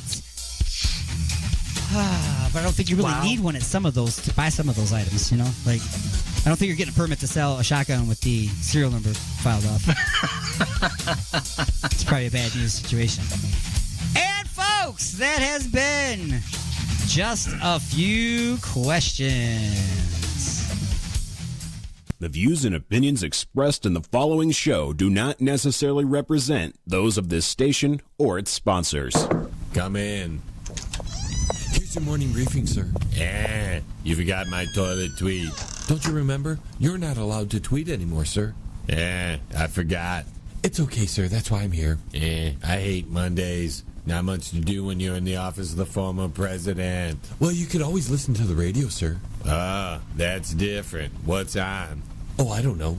Would you like me to turn it on? Why not? Got nothing better to do. It's the Monday Morning Madcast from outer space. Oh, Ditzy. Call these guys up. See if they want to interview me. It'll be huge. Resistance is futile, but you can struggle if you like. It's the attack of the Monday Morning Madcast from outer space. You got something to say? Say it, bucko. Call into the show live at 313-444-8919. Again, that number is 313-444-8919.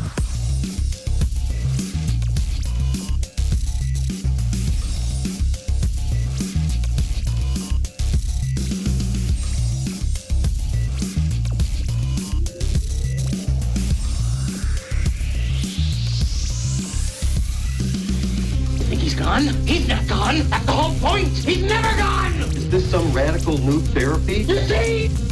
That's right. I'm back, folks. One more hour of the attack of the Monday Morning Madcast from outer space. I'm your host, Alien Stone, broadcasting live from inside the mothership on Alien X Radio, Raw Talk Online, UG Media, the Lime City Radio Network, J. Parker Radio, United Talk Radio, Sword Radio, the Western Reserve Digital Radio Network, and the IRN Internet Radio Networks. And in syndication and replay around the world on stations like 920 WON The Apple, 24.7 The Stream, 97.1 KGS BFM Get Smashed Radio, WRFN 1025, WRPR Rat Pack Radio, United Sounds Choice Radio, Prodcore Radio, Pure Rock Radio, Good Talk Radio, Mile High Radio, and K89. Wherever it is that you're tuned, wherever it is that you are listening, give me a call live on the Alien X lines, 1-313-444-8919. That's 1-313-444-8919. Or you Skype, that's AlienStone1, AlienStone the number 1. Don't spell it out because you would be wrong. For those of you just tuning in, you're late.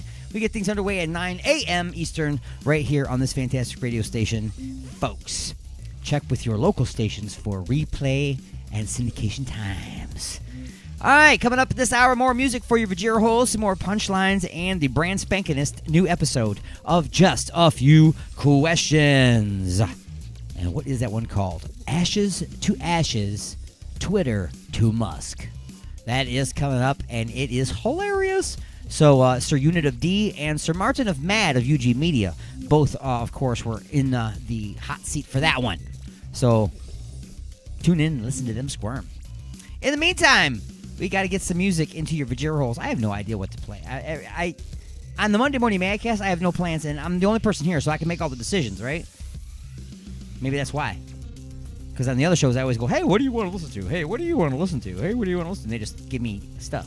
Now, I got to go in here and, I don't know, let's see, let's click on this folder. And I think Anastasi, I'm ready for that. I am. Eternal Deception. No kidding, right? This song came out before the great Internal Deception and External Deception and Eternal and Forever. eternal, internal, external. It's all happening right now. The architects of deceit are working hard to build their manufactured reality. And Anastasi brings us a song called Eternal Deception here on the Attack of the Monday Morning Madcast from Outer Space.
Hey guys, I just want to step in here for a second and remind everybody that coming up on May 15th, that's May 15th on Sunday, on Inside the Mothership, right here on the station, we're going to have Concrete Angels in studio, and they're going to be promoting their brand new album release that is coming up. And I just wanted to jump in here just to let you know that. Then make sure that you got to tune in for that on Sunday. The show gets underway at 12 noon Eastern. That would be on the 15th of May.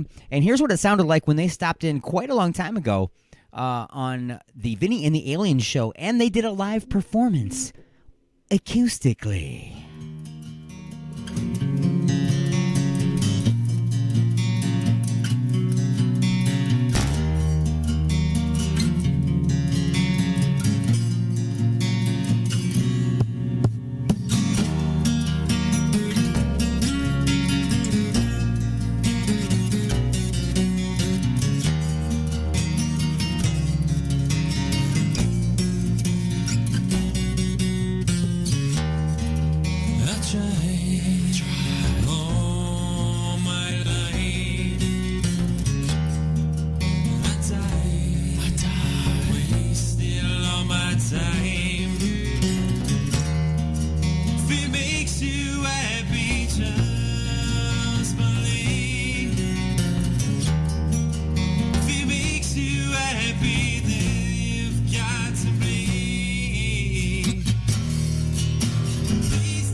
This week's bad movie flashback. No. Please, no, not that. Welcome to Tromaville High, an average American high school, with one exception. It's located only 1 mile away from a nuclear power plant. They said it was 100% safe. But they were wrong. Welcome to the class of Nukem High. Yes, at Nukem High, strange things are happening. The Honor Society has changed from a group of clean-cut preppies into a vicious gang of cretins.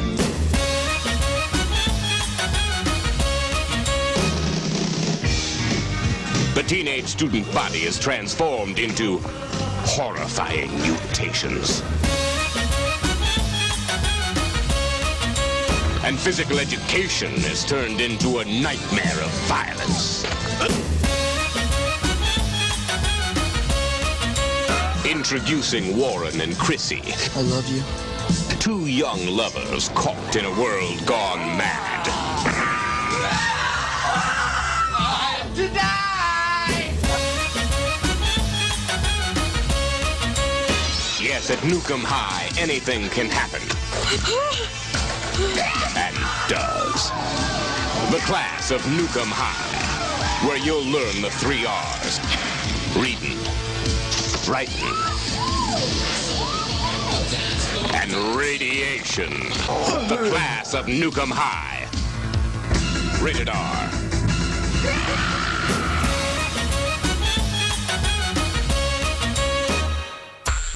Got something to say? Don't be a bitch. Call into the show at 313-444-8990. Or you can jump in the chat room at alienxradio.com. Broadcasting from beyond planet chaos directly into your Vajir holes. It's the attack of the Monday Morning Madcast from outer space.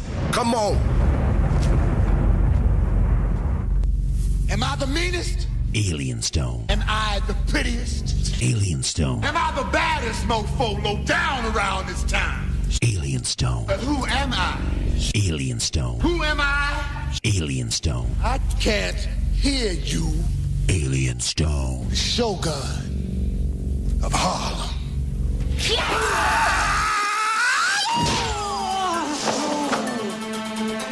Alrighty, folks. So once again, it is time for the punchlines. As always, the punchlines are being brought to you by Igor's Empire and his family of products. Look for one like Igor's Lube on Facebook and at www.igorslube.com. You know, things are kind of crazy out there. You never know when the power's going to go out. You never know when the grocery stores are going to go empty. So try out Igor's Cellar Foods and Gourmet Survival Rations. That's powdered meat packets made with fish, pork, and pigeon. Just blend Igor's powdered meat mix with any liquid into the provided and patented meat molds. Just allow them to set, and it's ready to eat. Serve at room temperature. Also, don't forget about Igor's Social Statement Bobblehead Chess Set. We'll send you a one piece every other week upon your approval. From mask-wearing pawns to the pedophile bishops to the King Igor himself. Collect them all. That's Igor's Social Statement Bobblehead Chess Set. Ask your psychiatrist. Anyway, folks, it is now time for the punchlines. What have I got for you today? I don't really know. Let's see. Okay. Well, it's about cake. It's all about cake. All right? What if somebody, let's say you were at lunch at school, and you were eating your sandwich, and you had a little piece of cake there, and you're saving that cake, and you're going to have that cake, okay? And then just as you finish your sandwich and you get ready to eat your cake, somebody came and gobbled up your cake. You'd be upset, right? You'd be, damn it, where's my cake? You ate my cake? Now, let's say it's your birthday. Let's say it's your birthday, and it's World War II, and crazy stuff is going on in the world, bombs going off and stuff. You're in a war-torn country. And then all of a sudden, a bunch of hungry U.S. soldiers eat your birthday cake. It's your birthday. Yeah, there's war going on, but it's still your birthday. So a bunch of United States soldiers come in to eat all your birthday cake because they're hungry. They're soldiers. They're out there, right? Well, guess what? For this woman who during World War II had her birthday cake eaten by hungry U.S. soldiers, on her 90th birthday, better late than never, on her 90th birthday, U.S. Army returns cake to Italian woman for 90th birthday. Happy birthday. Sorry we ate your cake. Here's the new one. Wow. The cake was meant to replace the one baked by her mother. That's not going to happen. Okay, I'm sure this is from Kroger. Okay? I'm sure it's from Kroger. And they just had it decorated to say, happy birthday. I'm assuming. Here's your Kroger cake. Replace the one that your mom made for you during World War II when that's all you had in life was your birthday and your cake, and then we ate it. Boy. This sounds rough, man, all the way around, doesn't it? Anyway, that has been the punchlines, folks. Got to take a short break and pause in the action for station identification, and the prospect will bring you up to speed on the world of sports. And then when we come back, it's the brand spanking new episode of Just a Few Questions called Ashes to Ashes, Twitter to Musk. Broadcasting directly into your brain. And now your weekly sports update with the prospect.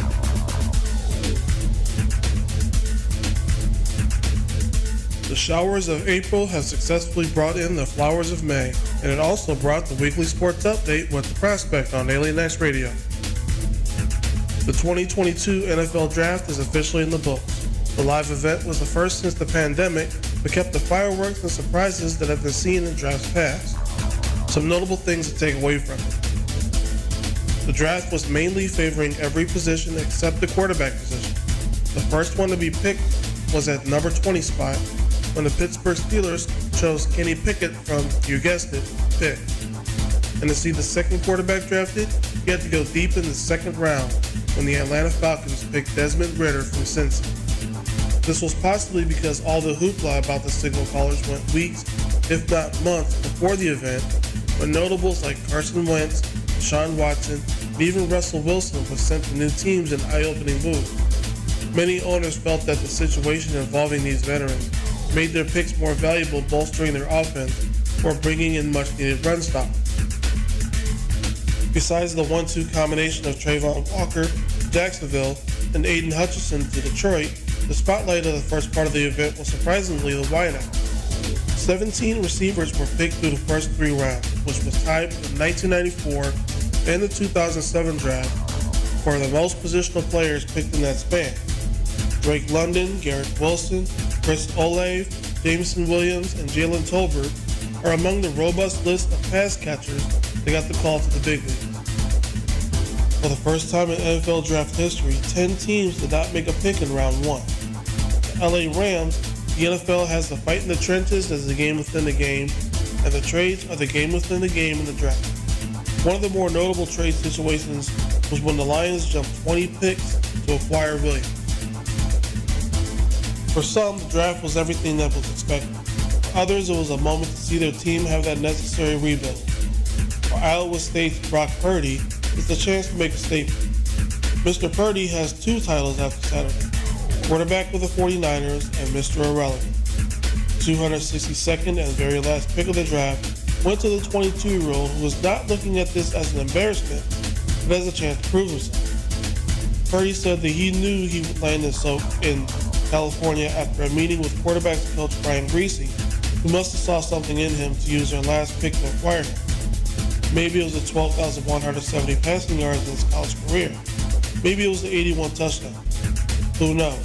But at least San Francisco will try to find out with their new addition. Well, tune in next week for more sports. At Alien X Radio, I'm the Prospect. Say until next time, Prospect.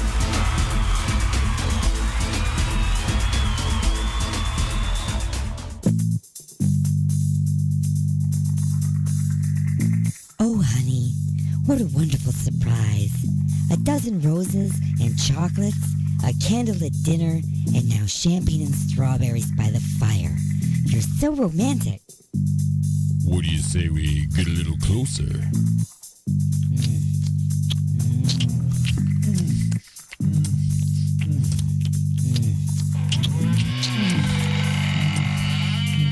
Igor? That's right, Igor here with the final ingredient for love. Igor's lube? Nothing gets things moving and grooving like my lube, and it prevents chafing. Thanks, Igor. And don't forget, Igor's Lube now comes in cherry, mint, and salmon flavor. Igor's Lube. Get some today and get some tomorrow. Broadcasting from the dark side of the moon. Alien X Radio. Resistance is futile. I know it was just a dream. I know I didn't have an anal probe. And I know that I am not under alien control. You're inside the mothership. Son of a bitch.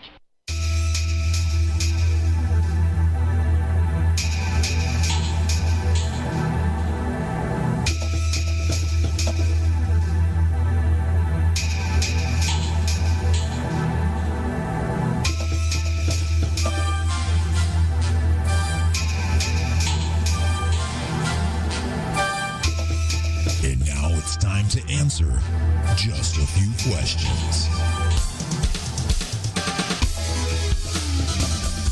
All right, everybody, it is time to answer just a few questions, and this portion of the show is being brought to you by Igor's Empire and his family of products. It's being brought to you by Igor's Skin Bridge Cooling Gel, as well as Glorious Glory Holes, and Papa Boner's Popcorn.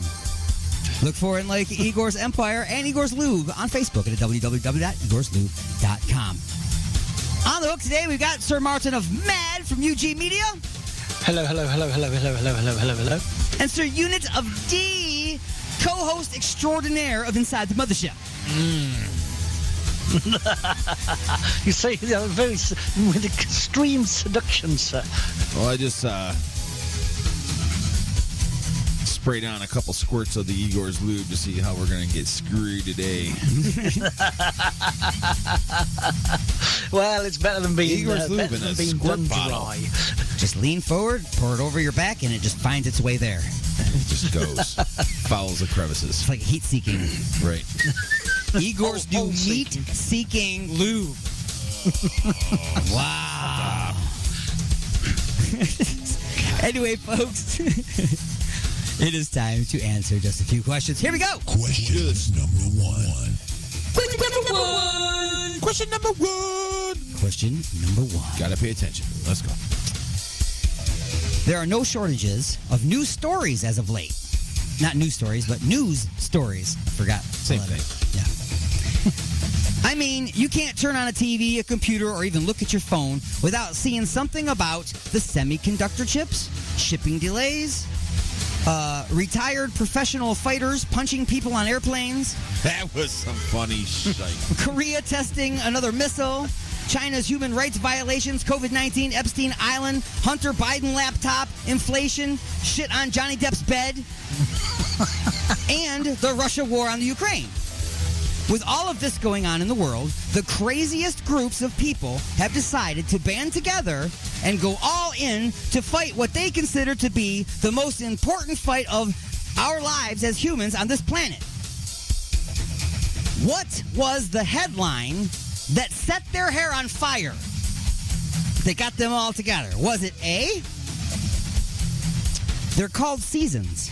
Global warming and climate changes is not real. B, racism and religion in America. Killing in the name. C, the January 6th insurrection. The event was pre-scripted and directed by Tim Burton. Or was it D, Elon Musk buys Twitter. Snowflakes lose their safe space. Yes, definitely the last one. Oh, yeah. You must decide. To tweet or not to tweet? That is the question. So I guess you're both going with that one, huh? Oh, absolutely. Absolutely. Freaking snowflakes.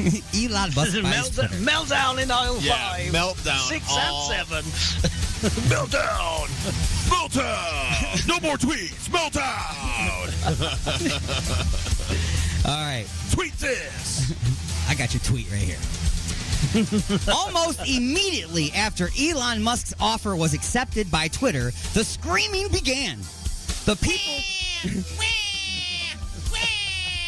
The people who Screaming, whining, whatever you want to call it. The people who called for Twitter to stop people from being mean bullies and saying what they believe started to call people names, harass people, and tried to bully Elon into blocking people from saying what they believe if it's different from what they believe. Sounds like the same thing, but not. Different. Yeah. Then they began to delete their accounts in posted videos of their meltdowns. So they're actually went on videos and posted themselves going, I'm deleting my Twitter and this is why. And they freaking were crazy. What is the main difference between how conservatives left Twitter and how the liberals are leaving Twitter? A, conservatives selected the deactivate my account button, leaving the option to reactivate later after Twitter came to their senses or got bought by someone slightly less douchey. B, the liberals left with tear-soaked cheeks, picket signs, and a long schedule of upcoming protest rallies. Or C, the conservatives didn't leave. They were shut down, banned, canceled, and deleted by Twitter. What do you say, sir? Unit of D. They just deactivated their accounts and waited for someone less douchey to come along and change the rules? Or the liberals just left with their tears all over their cheeks and a whole bunch of protest rallies all set up? Or the conservatives didn't leave, they were just booted? Ooh. What do I think? Yeah, what do you think? I think they were just booted. They're booted. I concur, sir. I concur. Booted. That's right. And if they weren't booted, they probably just deactivated their accounts and waited in the wings with it still sitting there. Right. You don't have to delete it. You can deactivate it. Right. And that's probably what they did. And they're going to wait another 6 days. And then they'll put it back on because they'll miss it. Let's see what happens. then the uprising began. Bonus question. Who should start a Twitter account right now to take advantage of their current media exposure? Me. A, Jada's bald head. B, Amber Heard's turd. Or C, the water bottle that was thrown at Mike Tyson on an airplane. It's got to be the water bottle, isn't it? Do whatever you want. Can you imagine that he's got you go to the page and it's just the profile picture is the water bottle? I definitely don't want to see. I was manufactured by Nestle. I was filled with some very questionable liquid. And then after I was drank by a very drunk person, I was tossed at the ex-heavyweight champion of the world who promptly turned around and beat the snot out of the guy who's tossed me. That's my story. I definitely don't want to see the turd. And I definitely don't want to see what's her name's head. Jada Smith's head. So yeah, I'm like gonna Ariel just looking down. Yeah, I want to go with the water bottle too. Water bottle too. Yeah, that one seems like it would be the most fun. Yeah, like I would rather have a conversation with the water bottle than any of the other stuff. Yeah. Yeah. Even though the turd can say howdy ho, howdy ho. Bringing us to question number 2. Question number 2. Okay, so now Twitter is full of tweets from everyone. The twits and the twats, as well as the brilliant and the baffled. Say what you want about Twitter. No, really, I mean it. You can say whatever you want about Twitter now. It's called free speech. Well, now there is a growing buzz for Elon Musk to buy other companies that have lost their American way. Here are a few companies he could buy and why he might buy them. What might be the first change Elon could make in each of these? So I'm going to give you these companies that he could buy, and then I'll give you 2 choices of things he could fix in those companies. Igor's Lube. There's nothing wrong with Igor's Lube. Oh, my bad. First company, Coca-Cola. The reason he would want to buy it, Coca-Cola said, they told white people to be less white. Now, what would his change be? Would it be A, put cocaine back in the Coca-Cola? Or B, change the name to Coca-Cola, motherfucker! Be less white. I think and he would hire Samuel L. Jackson, of course, to be in all the commercials. That's the whole commercial, too. He just goes, drinks Coca-Cola, motherfucker! I'm going with Put the cocaine back in? yeah. Or the cocaine? You want more of the yeho? The cocaine?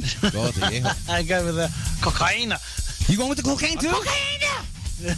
Go with the Colombian marching powder, yeah. Yeah, All right. the Colombian marching pellet. It's the original recipe. Yes, sir. Next company that he could buy, and why he would buy it, is MTV. Oh. The reason he would buy it is that 16 and Pregnant is not music, as the M in MTV stands for. Now, what would be one of the things that he would change? A, he would start playing music videos again, of all genres of music, not just the same 5 pop videos pushed by the record companies. Or B, he wants to reshoot the original Spaceman MTV logo, but in actual space with an actual spaceman. I'm going to go both of those. You're going with both of them. Both of them. Yeah, but Double both D. are, Double D. Yeah. Double D, D's doubling down. Doubling down. Yes, I also concur. and they're also very possible. So you're doubling down on D? Oh, yes. All right, all Some right. extra lube. We're doubling down on D. All right. All right, so the next company that Elon Musk could buy, and the reason he would buy it, is Disney. He would buy Disney only because they own Star Wars. That's the only reason you would buy it, just because they own Star Wars. Now, what are the change that he could make to this company? Real live. Would it be A, fight simulations? Lower the "you must be this tall to ride this ride" sign. That way Yoda can ride them all. to be more fair to the short people and just let gravity decide. Amen to that. Or B, teach the fun park stormtroopers how to actually shoot, then turn them into an actual army, then build a Death Star.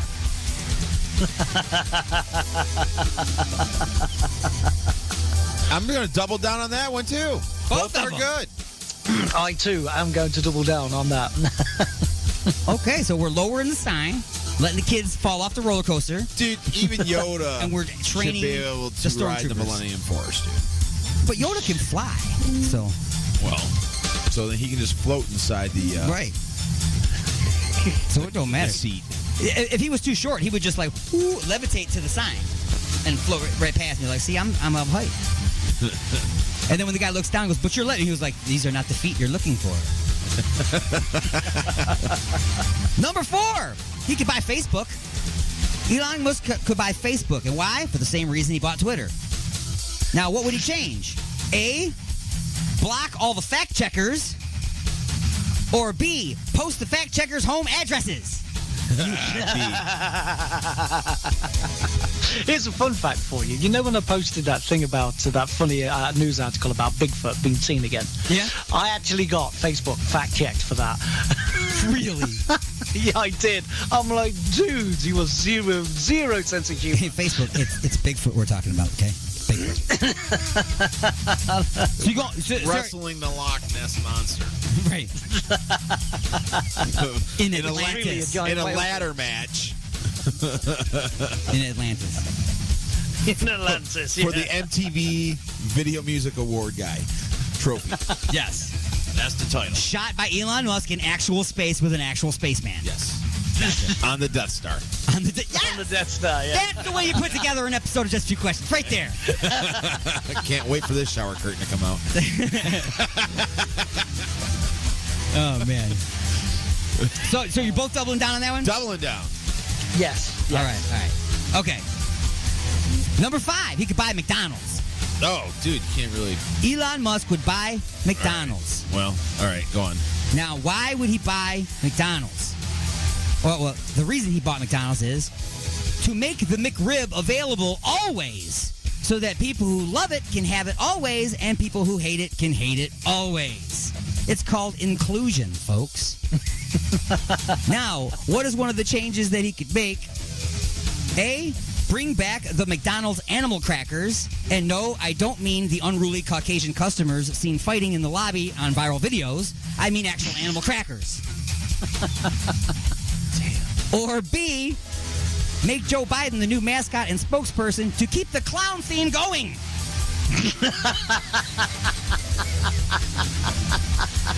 I wouldn't want him going anywhere near any kids, though. That'll be the only bugbear on that. Oh, see, I forgot about that. And just because that's why I'm going to go with A. Just because of that. Just for the sake of the kids, we're going to bring back the animal crackers. Yes. Yes, for the sake of the kids. Which is good because we actually mean the actual animal crackers, too. Yes. So, it's okay. Yes. So, those are all the companies that he could buy. Okay, bonus question. How would the new Joe Biden McDonald's McRib commercial go? Oh, Jesus. Badly. A, Ronald McBiden sleeping at the register. B, 50% off Happy Meals if Joe can sniff your kid's hair. Or D, come on down to McDonaldson's for a tasty McRubbin tug. McRib job. No, that's McNasty. No, come on, man. You know the thing. It's going to be the last one, isn't it? I like the last one. Yeah, we're doubly on that one. Circle that one. It's going because it's true. Bringing us to Question number 3. Question. Oh, wait. I can't say question number 3. Question number 3. Well, it would seem as if the world is back on course. People are back to expressing themselves freely and without censorship. You know, like it was a few years ago. People have begun to realize how crazy they had become and started to pull back a bit.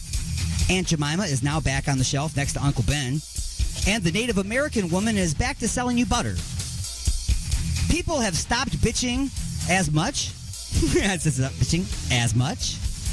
Even the large groups of politically weaponized Karens have even stopped oozing rage over a baseball team's Indian logo that most Native Americans could care less about.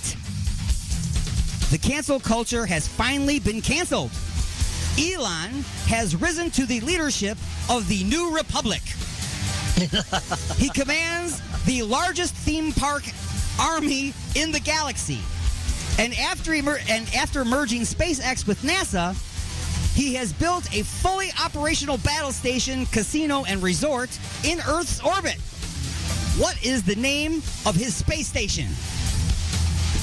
Is it A, Moon 2, B, Flustin' Paradise, C, the Sanford Arms,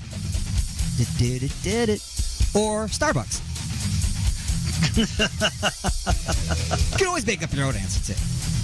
Moon 2, Flustin' Paradise, the Sanford Arms, or Starbucks? I don't think he can use Starbucks unless he buys Starbucks. I don't think he has a problem with that. He's just buying whatever he wants now, right? Me too. I too believe that he does not care. He could buy that with Twitter money. Buy Starbucks and actually take it to the stars. Right. He has the means. He has the power. Just change the name of it to actual Starbucks. Actual Starbucks, yeah. And you could only spend Starbucks. I was going to say that, yeah. I'm going with Moon 2. Moon 2. Sir Martin and Mad. I'm going with Starbucks. Starbucks it is. Elon. Why does he win? He doesn't win. You I just said that Starbucks it is. It is for him. Oh. His answer is that. Yours is Moon 2. It is. Moon 2 for you. There's no right or wrong answers. It's just the level of your sarcasm. That's right. Elon does not want this to be a destination only for the super wealthy. He wants everyone to be able to travel and stay in space. So, how does he make this an affordable vacation for all the people of Earth? A, he makes the stay there free. You just need to pitch in a little bit for gas money. B, after buying Amazon, he includes discount codes with your Amazon Prime membership if you book using the app. C, he takes kidneys and testicles as payment which he will reuse in his new organ transplanting business after buying the entire healthcare industry. Or D, he just buys the United States federal mint. He then just simply prints everyone a $1 billion bill and mails it to them like a stimulus check. Then lobbies to ban the banning of cash. And by lobbying, I mean pay politicians to not intentionally screw us over, like always. Sir Unit of D. He's going to make it free. You just got to give some gas money. Pitch in a little bit, to get you there. It can be expensive, though. Exactamundo. Who knows what kind of fuel I don't think that you're right. You think it's expensive to fill up your car? Right. Oh, dude, don't even talk to me. Yeah, imagine filling up this thing. SpaceX taking it up there. Jeez. Spent over $100 in gas this week. Or if he buys Amazon, you can just get a discount code to Amazon Prime. That's kind of what I was going with then. I thought that was pretty creative. Maybe throw a Groupon in there too. I don't know. Yeah, we can have some kind of. Or you can buy Groupon too. Why not? Buy them both. Buy everything. Take it up. I think he bought my shoe. Put the Musk Nope, name still there. on everything. I thought he bought my shoe for a second, but it's still on me. Is it? Yeah. I still have it. The other thing is, bought my underwear. You could just be like, okay, you can go, but we got to, take some testicles or some kidneys or something like that because I got to resell them over here. Yeah. You can do that too. Is your kidney worth $50 a stay out in outer space? No, I'm not going. And then he just buys the United States government, gives everybody $1 billion bill. I think that would be definitely my second way, but it's got an expiration date on it. You can spend this $1 billion to go up in space, but it expires on this day. Yeah, so if you don't go to space, take it back. Exactly. Just voids it. Gotcha. Can't use it in conjunction with any other coupon? Nothing. That's right. Cannot combine it with anything else. That's right. Can't substitute things. Up to Can I go to Atlanta instead? No. Up to 5 quarts of oil, synthetic oil additional. Gotcha. Smart or bad? I will go for the check, please. Check, please. We the money. All right. So, bonus question. Bonus question. At this point, Elon leads the New Republic. He and the Musk troopers storm Washington and take control. The Musk troopers. What will his new title be? A, the Musk. B, President Musk. C, Emperor Musk. Or other. Who wants to take this one? Fire off an answer. The Musk. President Musk. Emperor Musk. Or other. I'm going to go with other. Emperor Musk. What's the other? Just other. That's his name, Other. Yeah. I am the Other. The other Musk. The other Musk. Smart or bad? I will go with the Sith Lord Emperor Musk. Emperor Musk. The Sith. Yeah. He's definitely a Sith. There we go. That brings us to Lightning Strikes. Elon Musk will buy, but why? That's a new thing. Elon Musk will buy, but why? Burger King. He will buy, but why? A, so he can be a king. B, to fix the nasty French fries. Or C, he likes to wear the paper crowns. To fix the French fries. I would say all of the above. Well, then you would have included fix the French fries, which is true. You gotta fix those nasty ass French fries. If you've ever ordered anything that came with packing foam, same thing. Just throw it in the fryer. Squeaks when you eat it. No good. Number 2, Elon Musk will buy, but why? The Detroit Lions. A, to change the name, as it sounds like a cute name for little pieces of misinformation. Look at all these lions around. Look at these lions. Or B, so he can make the necessary changes to have both a great coach and a team that can play at the same time. Or C, to recruit players for his new Outer Space Football League and the brand new 250,000-mile high stadium. It would definitely be C. Oh, yes, C. C it is. I don't think you can get a great coach and a team at the same time. Dude, it's a rebuilding stage. Yeah. It's a big-ass stage, man. I think it started right when they stopped making 1950 the football out of actual pig. Like they right before the game, like so it's yeah. They still had the snout on it. Number 3. How could Elon Musk fix the roads in Detroit? Oh gosh, please, please. A. He could pay for the repairs himself. B. Have his SpaceX engineers fix them. Or C. Fill the potholes with melted old gold coins he doesn't use anymore. I'll go with C. I would definitely go with C. All right. You're not using them, Eli. Come on, help some brothers out. So it's melt down, fill up the holes. Number 4. You must decide. Elon Musk, while wearing boxing gloves, must shave your head with a straight razor or restring your guitar as fast as he can during a live show. Restring your guitar. Restring is going to be funny as hell. Absolutely, because if he doesn't make it in time, the audience will be so entertained by watching him that it's okay to have dead air for a little bit. He ain't going nowhere. Nobody's going nowhere near my head with some. But you don't want to be scalped. Yeah. Number 5. True or false? Sticks and stones may break my bones, but names will never hurt you. No, false. True. False. True. False. True. But I hit you on the truth. Martin's not chiming in because he was afraid to answer. Yeah. It's true. It's true. See, the other answer to that was sticks and stones may break your bones. Sticks and stones may break your bones, but whips and chains excite me. Yeah, that's a different one. Yeah, that's the Disney version. Number 6. Well, it is now. Yeah. Number 6. True or false? Sticks and stones may break your bones, but throwing a water bottle at Mike Tyson on an airplane is just stupid. It's true. That'd be hell. Why? Yes. What were you thinking? Did you wake up, man? Did you wake up on the stupid side of the room today? I know he was drunk, but I mean, come on. You got to be really drunk. Okay? I mean, that's just you have to be like stupid. Walking up to kissing a rhino kind of drunk. Right. You know what I'm saying? Number 7. Where are you most likely to be heard? A, on Twitter, or B, in the front row of a Slayer concert?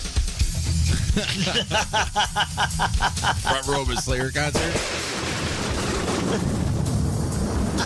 Pretty much. I mean, when you're on Twitter, you're just screaming in a room and everybody's screaming at the same time. Oh, dear me, that's funny. Yeah, I would go for the same thing. Slayer for the win. Number 8. People are saying it's bad for just one person to own a major media outlet like Twitter. Who owns the Washington Post?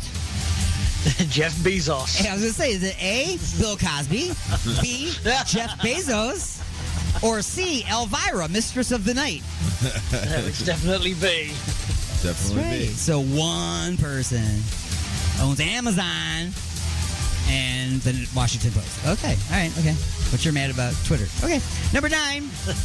What's the difference between Twitter and Tesla? Twitter. You guys got to answer. There's no.